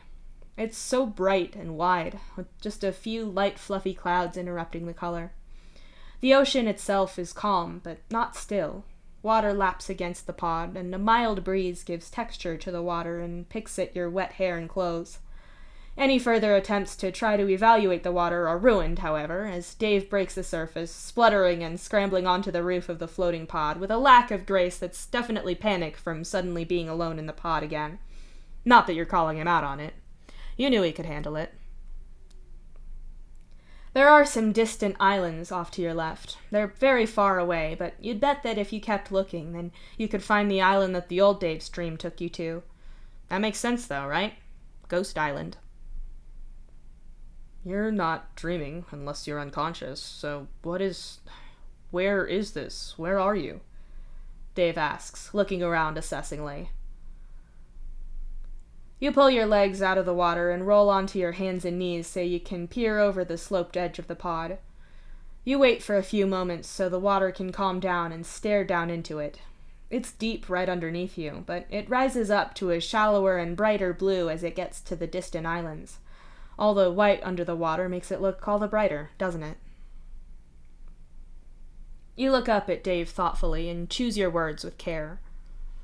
I don't think that where is the right word. Not the right question word. Not where, exactly. Dave rolls his eyes at you and shakes his head, turning away to investigate where you are. He can get to it when he's ready. You said you were in your bedroom, Dave insists. So you gotta get back. He squints up at the sun and then holds a hand out to gauge the strength and direction of the wind. We've got to get back, you correct him. I'm dead, he starts up. I died out there. I'm bones and... You died, he came back, and we can go back when you're done. We can have another break for me to kick your ass if you keep going on about being dead, if that's what you're up for. You tell him simply. Dave glares at you furiously, but you're not scared. Actually, you're mostly just interested in the way the sun is filtering through the bits of him that have gone all bones and dark water again. This is why I don't talk to you, Dave seethes. This is why I don't talk to you. You parrot back mockingly, only to get drenched by him petulantly kicking water at your back. So what, though? You're already soaked. Dave goes about anxiously pacing and trying to find some way to navigate with all the nothing that you've got on the roof of the pod. You stretch out on the roof. The middle is reasonably dry, and the water is warm anyway. You're able to rest your head on your hands as you sprawl on your back, your feet and calves still in the water beyond. It's nice here. It'd be more peaceful if you didn't have Dave pointlessly muttering about the position of the sun and the possible wind speed, but whatever, right? You could help, you know, he snaps at you after a while. You open one eye and look up at him. Do you even want my help? You don't seem like you're wanting the help that I've got. You said this isn't a where thing. Is it a when thing? Did we clip that door or something? Are we back in the past? Is this Earth? He asks in a rush, making you groan in despair and shut your eyes again. Dave curses at you and paces a little more before finally caving in. Fine, what is it? Help me here! You're not going to do this with him pacing about, so you reach up and pull him down to sit next to you. Right, so you died. You begin. Super aware of that now. We covered me dying and how dead I am, Dave argues. You're not impressed by this at all. After an uncomfortably long and judgmental silence, you continue. There were all those ghosts there. Sailors, but not just them. We've seen them around, but they're all clearly in harmony, or something with something. It doesn't seem like it's everyone. Not every sailor, not every balancer, not even everyone that's on the wall in Tortuga. It's not like we've done a census. They might just be elsewhere, Dave points out. Could be, but nah, I'm right. You tell him. Alright, so we're just saying shit then? Okay, he mutters. Your gaze drifts across the ocean, and as you track the small rise and fall of waves, it puts you in mind of slow breathing. You take in the whiteness beneath the shallower waters in the distance. You don't need to be closer to know what's there. You died. You found them. And I had to sing for your funeral, like I agreed. You say quietly. The memory is still really raw, but it's important to say it. Dave's "I'm sorry" is a whisper, but you hear it just fine. You sing for him again, just a little bit. I remember the fallen, do they think of me, when their bones in the ocean forever will be. As the words leave your lips, the ocean ripples around you and Dave gasps. I think of them. I think about how I'll be there one day, with people who know what it's like, and coming back with them to see it whenever someone else joins. To find promise of peace and the solace of rest. Your half-sung quote makes the water shudder again. This is the ocean. This is the ocean? Dave asks and stares at it, wide-eyed. That's more of a where question still. You died and found them, all those people who are bones now. Then somehow you're alive again. You're back, and so are all of them. Sounds great, but when have we ever got anything for free? You're not how you were when you left us, are you? You say, and catch his hand. You pull it towards you, and it changes back to bones in dark ocean water. They did... Dave can't quite get the words out. They brought you back. You're alive. You're home. You say, and press your thumb into his palm, nudging the bone that becomes his thumb and making it move under your touch. They got the sailor out of the ocean, but now there's ocean in the sailor. He's not breathing, but you figure he doesn't actually need to in here. His skin changes from his hand and up his arm, letting you see all those bones again. Who? Not where. Who? It's bones in the ocean. I'm bones in the ocean, he says tightly, almost hysterically. Don't know how or why, but I'm real sure that's what happened. You agree. Dave snatches his hand back up and springs to his feet so he can pace and gesture furiously as he shouts, I didn't want this! I didn't ask for this! Why? I thought I was finally home, but fuck me, of course! What? Why? Why didn't any of them tell you? That's what's getting to me. Vriska knew, but it's like she was told not to tell you or was too scared. She didn't say that, but Vriska, you say thoughtfully. Dave's eye twitches in barely repressed rage. In the brighter light out here, you can see more of his features in the places where his body has gone all oceany. Like right now, you can see the shadowy line of his angry, snarling lips over the teeth and jaws behind. As the last of his body changes to bones and ocean, even his clothes are watery shadows now. It's interesting to see. She was talking to Matuna. I thought he was being like that with her because of what she did, but no, he's Solix's. No. Dave shakes his head and tangles his hands in his hair in frustration. Thinking about it, you tell him. He was being goddamn weird about you earlier. He even left Solix after you vanished, and he couldn't call him back. Might be onto something. Dave stands there, obviously frustrated, but thinking it through. It takes a few long seconds before he voices his idea. This place isn't real. It's like our dreams. Aradia's museum is real, but it's not like we can get directions to it, and this works the same.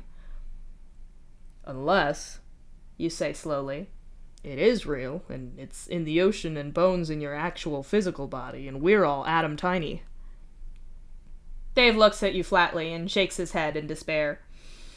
I'm talking to myself. I get smarter answers that way. Okay, me, we're continuing this conversation without Gamzee. If I can get Bro in one of my dreams, or I could, then I can get Vriska. That's the same as everyone else bringing their ghosts.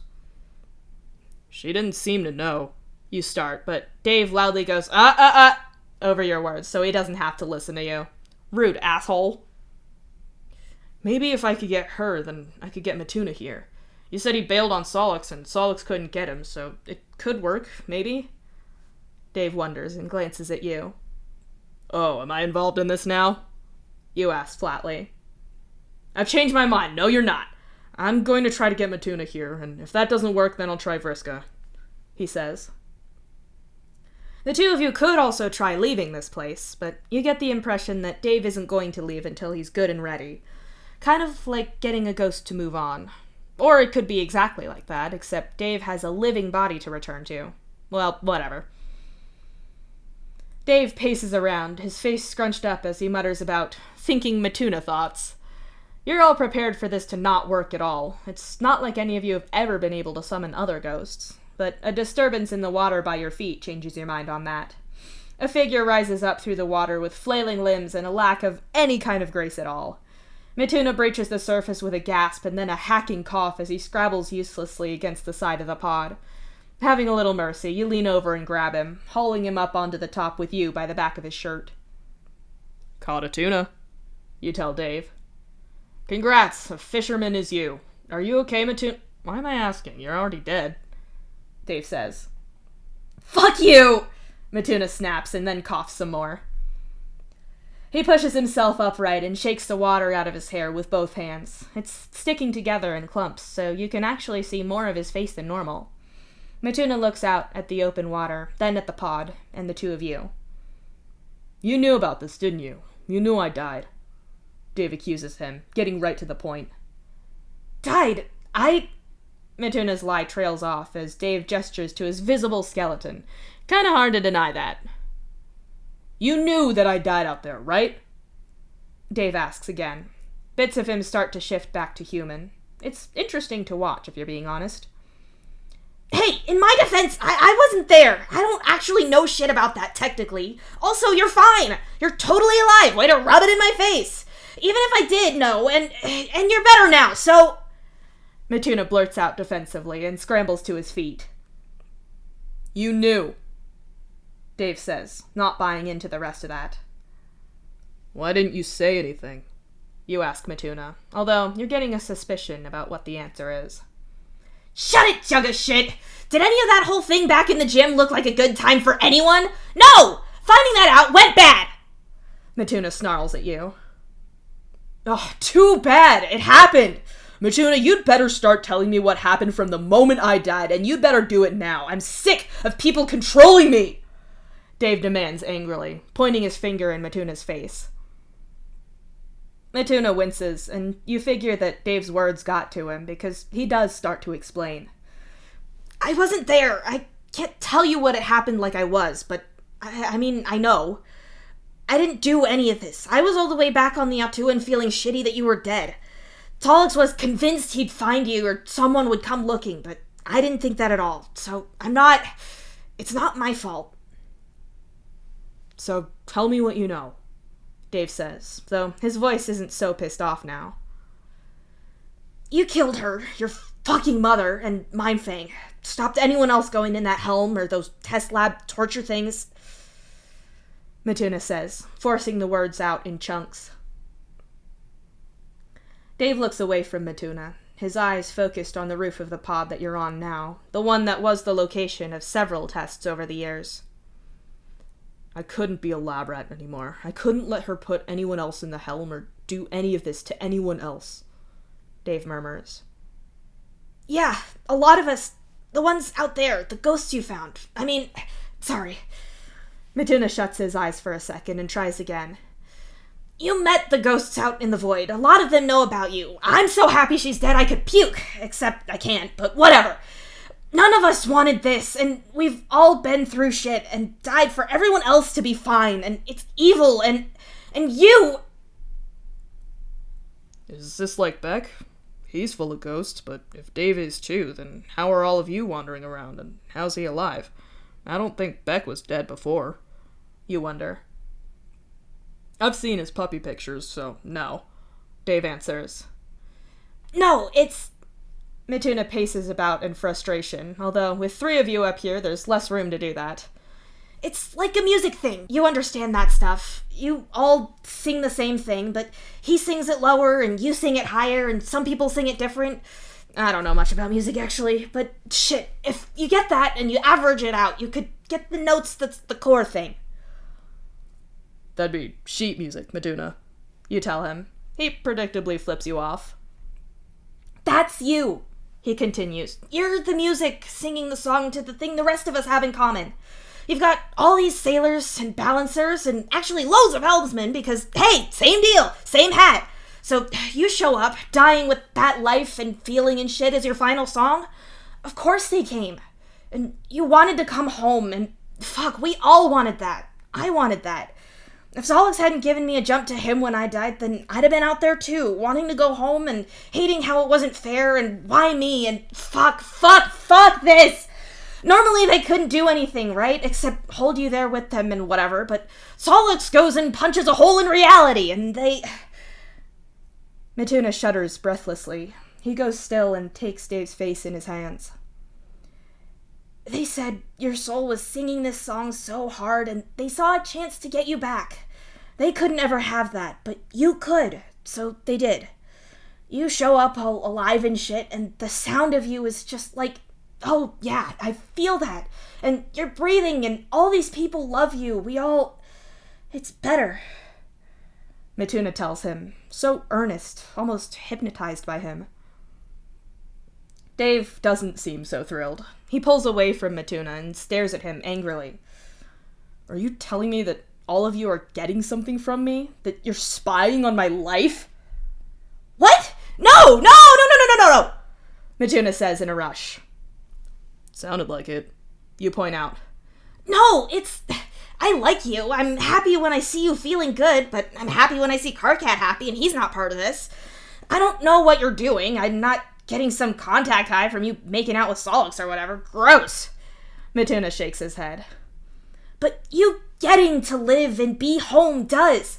You're one of us, and it makes us more alive too. Other people can see me now. The other ghosts are more real too. Even the ones that don't have anything to do with this. You being near makes everything in your orbit more like... I don't know. So, I died. I sacrificed myself to save people, like I've been doing my whole life. Dave begins. Yes, like all of us. My life was fine until the circuits, but yeah, and you get used for people, and you don't get a choice, and then you hate it, and you die for it, and this thing that people want you for is something they'd be happy to let you die for, just so they'd be better off. Some of us destroy our own lives because of it, just to stop from being used. That's what your ancestor lady did. Bro's mom, she did that. It's the same theme song for all of us. We're all the same, you get it? Matuna asks. Oh, Dave is calm on the surface, an expression that might seem like he's only asking questions. But you know him better, and even without your voodoos, you could tell that this is going badly. Your voodoos, as it happens, are telling you that Dave is furious right now. Sure, yeah, so I die. Finally, nothing can hurt me. Then you people find me, decide that I have what you want, and you bring me back to life again so you can use me. Like a battery, Matuna. Dave snarls that last part, and Matuna jerks back away from him. No, I was here, it wasn't... Matuna chokes out desperately. Oh, no? No, you didn't helm me, but you're fine with benefiting from it after? Dave says venomously. Matuna chokes and trips over barely intelligible apologies, and Dave snaps at him to just leave him alone. Matuna is so massively distressed and distraught, but your attention is on the sky above you. The sun in the sky has slid away, leaving behind a night sky filled with stars and galaxies for light. The water around the pod is choppier now, but it's nothing dangerous. Yet. You lean over to catch Matuna's wrist and pull him away from Dave. He's trying to reach out to apologize or explain, but it won't go well. Dave's not looking all that human right now, and that's probably not great. Give him a minute. I've got questions for you. You tell him. Matuna sniffs and nods, wiping tears away. You said it's like a song, like everyone else is some big group sing-along, but Dave's the real music behind it, or the most accurate to the real sheet music. Is he the one that's the most in tune, or is he the real music on the page? You ask. Matuna sniffs and shakes his head. I think he's just the most like it. He's not God, or... I just hear it. And when he got back, you heard it, and now you're in the ocean? You check, and Matuna nods. Glancing over at Dave, you judge that his capacity for news that he doesn't want is 0, but you don't see it getting above that anytime soon, so you may as well tell him now. I don't think you're the thing that Beck is. I think you're a siren. You call out to Dave. Gamzee, I'm going to kill you! Dave hisses furiously from the other side of the pod. He won't. He's overwhelmed, is all. Like, wee-woo, flashing lights, what? Matuna asks in confusion. What? Nah. It's a human mythology thing. I think maybe we had him too. Something that sings and lures things into it. Sort of vengeful sea spirit thing. You explain. Matuna shrugs like it's not really that interesting to him. Like, what does it matter what you call this thing that Dave's become? He knows what Dave's about now, apparently. Seems like it fits. Especially since I think you all got really vengeful lately. And I know it wasn't Dave doing it, since he didn't know what was going on, and that shit is what made his ancestor flip out and accuse him.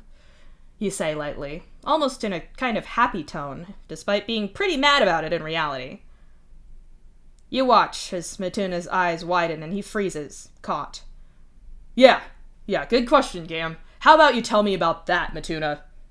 Dave demands, eyes burning bright in his half-human and half-skull face. Matuna looks between you and Dave, but neither of you are feeling sorry enough to let Matuna get off of answering this. Not like this even has anything to do with your opinion on the captain being killed at all, but you have a lot of opinions on the consequences that landed in an unexpected Dave's lap. I didn't know he'd get like that. Meddling fuck, what sort of Scooby-Doo shit is he pulling? I'm sorry. I'm not sorry too, because I don't regret a thing about ending that bitch, but... Matuna trails off as he looks up at Dave. I didn't want you hurt. Really, I'm sorry. Explain, Dave orders him. Matuna looks down at the pod and starts to talk. We were there for Nep telling us. You brought a bunch of us to see. I'm like you. I'm not even pretending like I'm surprised at the ruling. We investigated ourselves and found out we did nothing wrong, kind of thing. Like, just give her the lightest slap on the wrist and retire in a cushy apartment. Fuck that! You know what's really sad? Dave asks, looking at you now. I've spent so much time with Karkat, or maybe I'm just still stupid like a little kid, but a little part of me thought that maybe they wouldn't do that. It wasn't a big part. I was about 99% sure it was going to go the way it did, but part of me still feels let down. Yeah. You nod in total agreement. Matuna scowls at his feet as he says, That bitch threatened to kill all of your family. No, all the good parts of your family. She was happy to take victims of your mother's research without doing anything about it. She worked with your mother at some level, and you know what? Your mom knew that you were here this whole time. If she ever wanted you back, if this whole thing hadn't gone down the way it had, then she could have taken you back as easily as she took me. She got me and nearly got Solix because she wanted a battery that equals psionics power. You think the captain would have saved you if she'd asked for you back? Maybe she'd trade you for other balancers your mom made. Wait, what? Dave's form suddenly goes entirely human again, and he looks at Matuna with worry. I knew about Sulam being from Mom's experiments and how the captain tried to make things better for her, or whatever she said to justify it. I knew that, but are you saying that you and Solix being troll-napped was a setup with the captain as well as the circus? Yes, I don't know, but it never happened besides then, and she didn't look for me. I don't care that she said she did or pretended to. Matuna snarls. Hard to prove, even if she was alive to ask. She could say that Mindfang made her and she hadn't realized or whatever. You concede. There were so many balancers under her, all of us feeling just like you, Dave. She took your lives, both of you, stuck you like this, and you weren't even supposed to be able to talk about it. Sold you for everyone else and took from you. You're gonna tell me that you think cover-up retirement is okay? Matuna challenges both of you, looking between you over and over to see if either of you is going to argue. Dave winces and shrugs a little. I can't really argue. I just did the whole revenge thing on my mom. Revenge is literally in the title of my motif, and I killed more people than Matuna did. It wasn't just me doing it. I don't have that kind of power alone, but a bunch of us do, Matuna says. Ah, that's what the song was. You used it to work together. You guess, and Matuna nods. Huh, okay, that lines up time-wise. It means that it was a very quick turnaround between the song and people on Red Glare's ship finding and reporting on the captain's death. Then again, the ship isn't that far, and Red Glare knows that Jade and Jake are close and deserve to know about that before word gets around. It doesn't leave much time for a lot of investigation, but you're betting that it wasn't subtle, and it's hard for death by space, but somehow inside the ship, to be put down to something mundane and criminal. Still, that song leaves you with questions. The song wasn't very revenge-like, you say. Didn't need to be. It was Dave-like. Guy gets locked up and escapes. Matuna answers. That's not entirely how you'd describe that song, but it's not wrong either. You sang at me like we do to the Void? Dave asks incredulously. Not my idea. Sailors and balancers, it's what they do, Matuna says defensively. Okay, you start. So, Dave dies. He comes back as your siren. Are we really calling it that? Is that what you're gonna call me now? Dave asks, but you ignore him. He's alive, and that's all good for all of you. Like, you're literally living through him. You go on. Matuna nods enthusiastically. Yeah, just in a not creepy and not spying kind of way. We want him to be happy and live. We wanted to do that, so at least he should get that. He was saying about retiring. You agree. Yes, that's what I mean. Dave, really, we don't want you working for us. You being alive and okay is what we want. Actually, you refusing to do what anyone would tell you to do is kind of, what's the word? Cathartic. It's that. We wish we could have done that, so it feels good. I don't know if that's a siren thing or just regular-ass empathy, but still, Matuna insists. Battery, Matuna. They made me this for them. Even if it wasn't you who did it, I'm still your power source now. One you're apparently using for murder! Dave snaps at him, and Matuna shrinks into himself a little. Yeah, if you were wanting to coast along, slurping off of Dave's life, and leave him not knowing, then murdering the captain was a dumb idea. You point out. I'm sorry! I didn't think it through! I'm not great at that! I guess they weren't too, but sorry! Matuna wails. Dave has his head in his hands. He's muttering something in there, but you can't make it out. When he does finally pull his face out of there, he sighs in exhaustion and looks at the woeful Matuna again. It's the most contrite you've ever seen any captor be, ever. Can I get an actual answer on why no one told me about this? I'm guessing that you didn't want me finding out about what you'd done to me, or what the ghosts who were in the void with me had done, at least. Can you tell me that? Dave asks. Matuna shrugs a little, looking down at the pod miserably. We didn't need you to do anything. You can do stuff, but you deserve to live without being told what to do or made to do things. We all want you to be happy. I wanted you to be happy, and you were getting better. I couldn't do anything about what you are now, but you could have just lived, retired. You could have just had the life you should have had, and we could be happy that someone got that at least. Your stupid ancestor had to blow it for everyone. Fuck him! Because you murdered the captain, you point out. Oh, fuck you! I said it was dumb! Don't you act like you think she should have lived! Matuna argues. I didn't say that, but you all blew your own cover. You tell him, and Matuna very obviously sulks. Dave looks out over the ocean again. He's scowling at it, but you think it's a pretty cool sight. The ocean, that is, not Dave's mood. The sea is a little bit too choppy to see the details of all the stars, but it reflects the light beautifully. In fact, it reflects several moons. That pink one there must be from Alternia. That one over to the right might be Earth's moon, and there's others too, all enormous in the sky impossibly full of stars. It's like one of Tavros's cheesy computer wallpapers come to life. Is my body alive? Dave asks, looking from the ocean to Matuna. I can testify that it's all alive and good. You tell him. Yeah, they brought you back to life. Unwound a lot of the stuff that killed you. I don't know if your hands and arms are fucked up because they're like that in your mind or because they just are.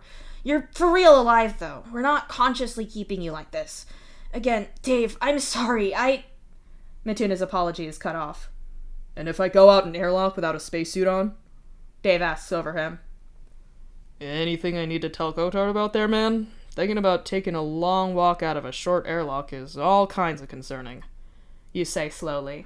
It's not that you don't get it, but that's... No, man, they magically brought me back to life. I want to know how that works, especially if they need me, or whatever. I'm alive, but how alive, and how's that work? Dave clarifies for you, and you relax somewhat. He's working out the details of his situation, that's all. That wouldn't... Matuna pauses, but then looks at him with a bit of that wonder in his eyes. You'd be fine. You'd probably look like bones, but your body would be fine. I don't know how I know. I just do. Matuna, just go away. Get lost, man. Dave tells him, exhaustion obvious in every word. But... Matuna starts to protest, but Dave holds his hand out in front of him, his thumb and finger pressed together like he's going to snap any second and make Matuna leave. Matuna blurts out one more apology for the road and vanishes of his own accord, without Dave having to personally banish him at all. Who knows if he can even do that? Maybe Matuna knows, or maybe he's not taking the chance. Regardless, it's quieter without Matuna around, shocking no one. You rest your arms on your bent knees and look out at the ocean, watching the water move. The pod bobs a little as Dave sits down behind you, back to back, probably looking out the other way. It's chill, the two of you sitting silently in the dark. For all that Dave usually babbles endlessly with everybody else, he is capable of sitting quietly with you and simply being. I'm so tired, Dave says finally into the dark. Yeah, man. There's just always more things. Remember when we were worried because Aradia and Solix broke up and how that affect the balance? Well, even then, it was that it'd throw off the Somnos mission and kill all those Carapacians and Reader. That still feels like there was less going on than what we've got now. Your attempt at reminiscing back to a simpler past is somewhat screwed by how your past is a constantly burning trash fire. Yeah, like how we have ghost murders going on and I'm an immortal space ghost? Dave exclaims in a mix of disbelief and despair. Siren. You correct him. You know what? Fuck it. Sure. That might as well be a thing. I can update Solix's fantasy about me in a Playboy bunny suit to some sort of siren mermaid getup, sparkly seashells on my nips, and a mermaid tail or something. He groans. You cringe at that unwanted mental image. The less you know about the paling lives of those three, the better. You don't want to know about it, picture it, and definitely not sense it at all. The surface of the ocean seems to be calming down a little, probably for reasons that are definitely connected to Dave's feelings. You sit and watch the water go still, admiring its imperfect reflection of the stars and galaxies above it. There's always miraculous shit to see, even when you're so deep in all the ordinary, or in this case, motherfucking extraordinary shit. I'm tired, man. I really am. I keep thinking about all this, and I can't... Dave is too tired to even finish that thought. Well, if you're worried about having to tell people about you being a siren or the ghost god or whatever, you could just tell Karkat and let him make another virus again. You suggest. Pfft, ghost god. Dave's snort is quiet, but it shakes his shoulders enough for you to feel it against your back. I really don't need everyone knowing, and Nepeta will break his fingers if he codes anything again. Fair point. You concede. Dave sighs, so you go back to stargazing. Eventually, you lay back on the roof of the pod, and Dave does the same after a few minutes. The problem here is obvious to you. Dave said it himself. He's tired.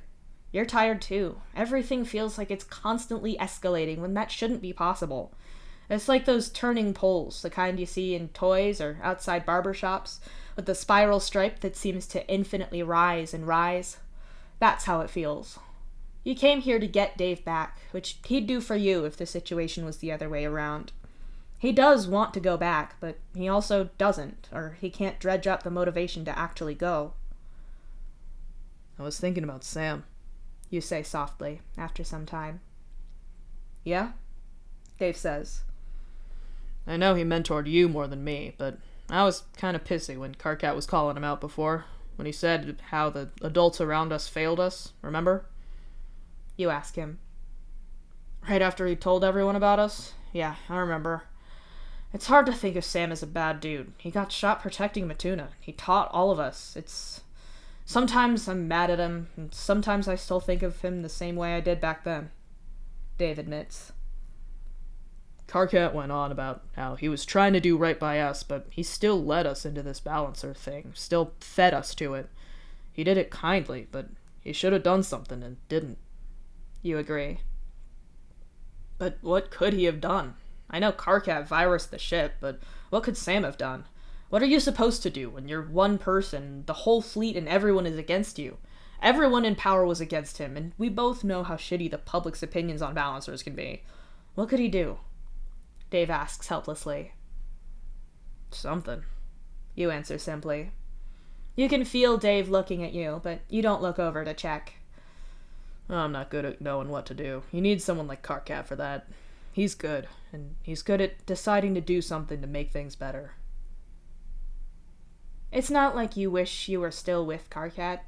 You're better with Tavros, you know that. But you will love Karkat for your whole life and then after. He's great, and he was so good for you when you needed him. He's the best. Dave agrees in a whisper. And you know he knows how good he is. He is. So then I was thinking about Reader, right? And how they're here and going to grow up and be a balancer with Fozzer. We'll get to see Fozzer again.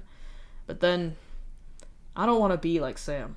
Or, I do in the good parts, but we're neck deep in shit that he could have helped with and didn't. And I don't want to do that to Reader and Tomorrow when they're alive, you know? You tell him. Dave groans miserably. I can't. I'm so... Yeah, I know. Not now. Not this second. Fuck. You interrupt him. You sit up again, and the surface of the ocean is so still that it looks like glass. You can't tell where the sky ends and the water starts. Your sigh could be the only moving air over this still water. Oh yeah, I'll wait a week or two to heal, and then we'll just save the universe and take down every bad system everywhere forever. If we're lucky, we can keep ahead of all the new things that go wrong around here. Dave says, loudly and insincerely as fuck. We don't have to fix everything. You insist. But we've got to do something to make it better, or we're no better than the people who left us to this, and the people who put us in this situation.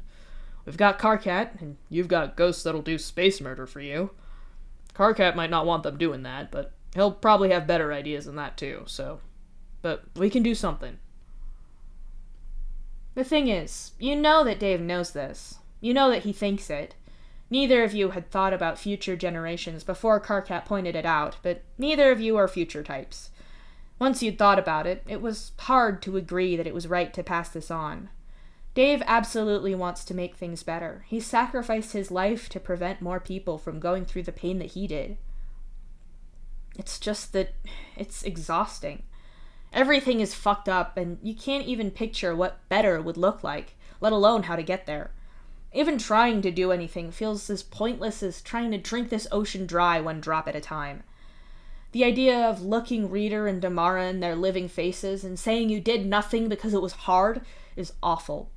But also, you live here right now, and you'd prefer that everything sucked less for you right now, because you deserve a better future for you in the short term of next week, or something.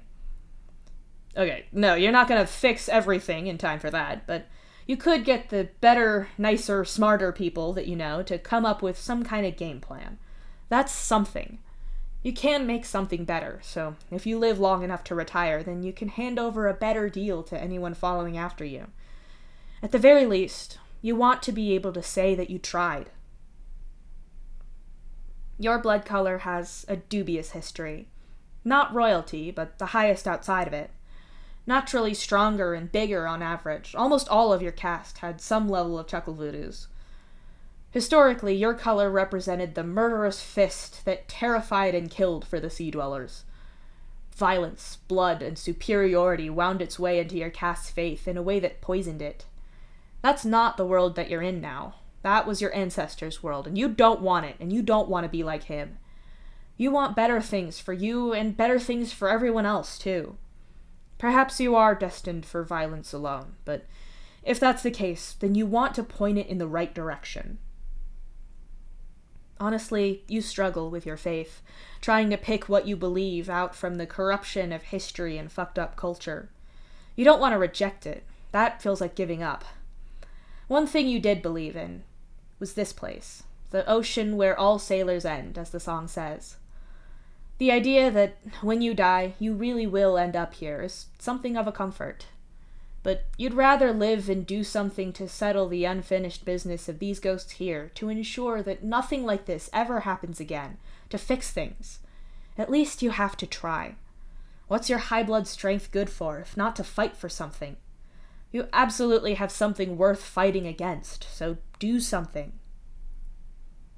This isn't fair, Dave mutters. Not at all. You nod. I didn't ask for this. Neither of us asked for any of this, Dave adds. Yeah, the fucked up childhood was more than enough to deal with, but there's being a balancer too, because why not? You ask. Not that there's any real answer to that one. It's not my problem, he says vehemently. Got enough of them, you say. It's too much, Dave whispers. It is. It's so much. Kotar did the jar thing for you too, same as he did with Dave. You've had a lot of big talks with him about fairness and the lack of it. It really isn't fair that you have so much to deal with. He said that it's a good thing to admit, because it stops you from feeling like you must deserve this somehow, but you've got to go somewhere from saying that it's not fair. I could tell your family, explain to them what's going on, and deal with them. You offer, fully willing to deal with any of them who want to go stress Dave out about how alive or dead he is. See? That's a thing you can do. Dave looks at you, his eyes wide in surprise. I can tell the others when we get back to them, too. I'll get your ancestor to shut his noise hole and all. You add.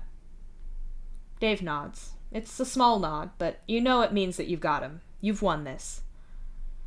If my great-grandpa hadn't messed up his daughter by abandoning her for Solix's fetch quest, then she wouldn't have screwed up your kids so much.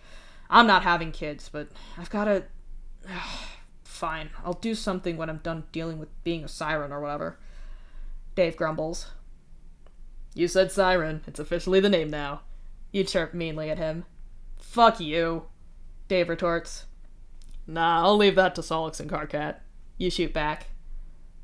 You're half expecting some kind of comeback to that, but the look on Dave's face is frozen in alarm, and after a solid 2 seconds it morphs into grief, and you have no idea what's going on. What? You ask him with concern. I'm not sure if that's going to be a thing. I died, and now look at me. Dave whispers, and his body shifts to his full, siren-y, bones-in-the-ocean form. You are alive, I checked. It's not like you're dead, so that's not it. Also, you're alive for a second time, so that's Solix's attraction sorted. As for Karkat, I mean, you've read his books, right? You ask. The romances? Yeah, I'm not sure that my lack of a Christmas tree farm is really going to be the deal breaker when he can see my skeleton. I can do it on command, but it keeps happening without me telling it to. That's pretty goddamn creepy for someone to deal with. Dave insists. You beam in delight, even more so when Dave looks really unsettled about it. Oh, you've not seen his other books, then. The ones that are way more graphic than the other kind, and they're all sorts of supernatural. You grin. A little bit of light rainbow drinker smut isn't... Dave begins. No, man. Way weirder than that. A story about someone boning something that looks like you is middle-of-the-road monster fucking. Trust me. Karkat's gonna have no problem with you at all. You chuckle, and it's made even funnier thanks to the alarmed but almost hopeful look on Dave's face. You check out his dark, watery form and consider this before saying, Do you think that if the two of you bone that he could see... Nope! I choose drowning over this! I'm going! Dave shouts and immediately throws himself off of the pod and into the ocean. He vanishes from view in a second, leaving you alone. You laugh loudly and then dive in after him. The ocean draws you deeper into it as you dive, so you relax and let it take you back. On instinct, you reach out and kick, feeling your hand seamlessly move between slicing through the water to gripping something soft, solid, and dry. Moving your hand, you feel carpet, so you know that must be your bedroom. You slip out of the water and climb back into the room on your hands and knees, trying your best not to crush Dave in the process. Looking down, you see him open his eyes, looking entirely human again. He did come back with you, just like you knew he would. You tilt your head a little as you look down at him, holding yourself up on your hands and knees over his prone body. Sorry if talking about Karkat's books got a rise out of you, you say with a grin. Oh my god! Dave yells, kicks you in the hip, and scrambles to his feet. You're not sorry. You can't help but laugh at him, even if your cheeks still feel wet. With salt water, you're sure.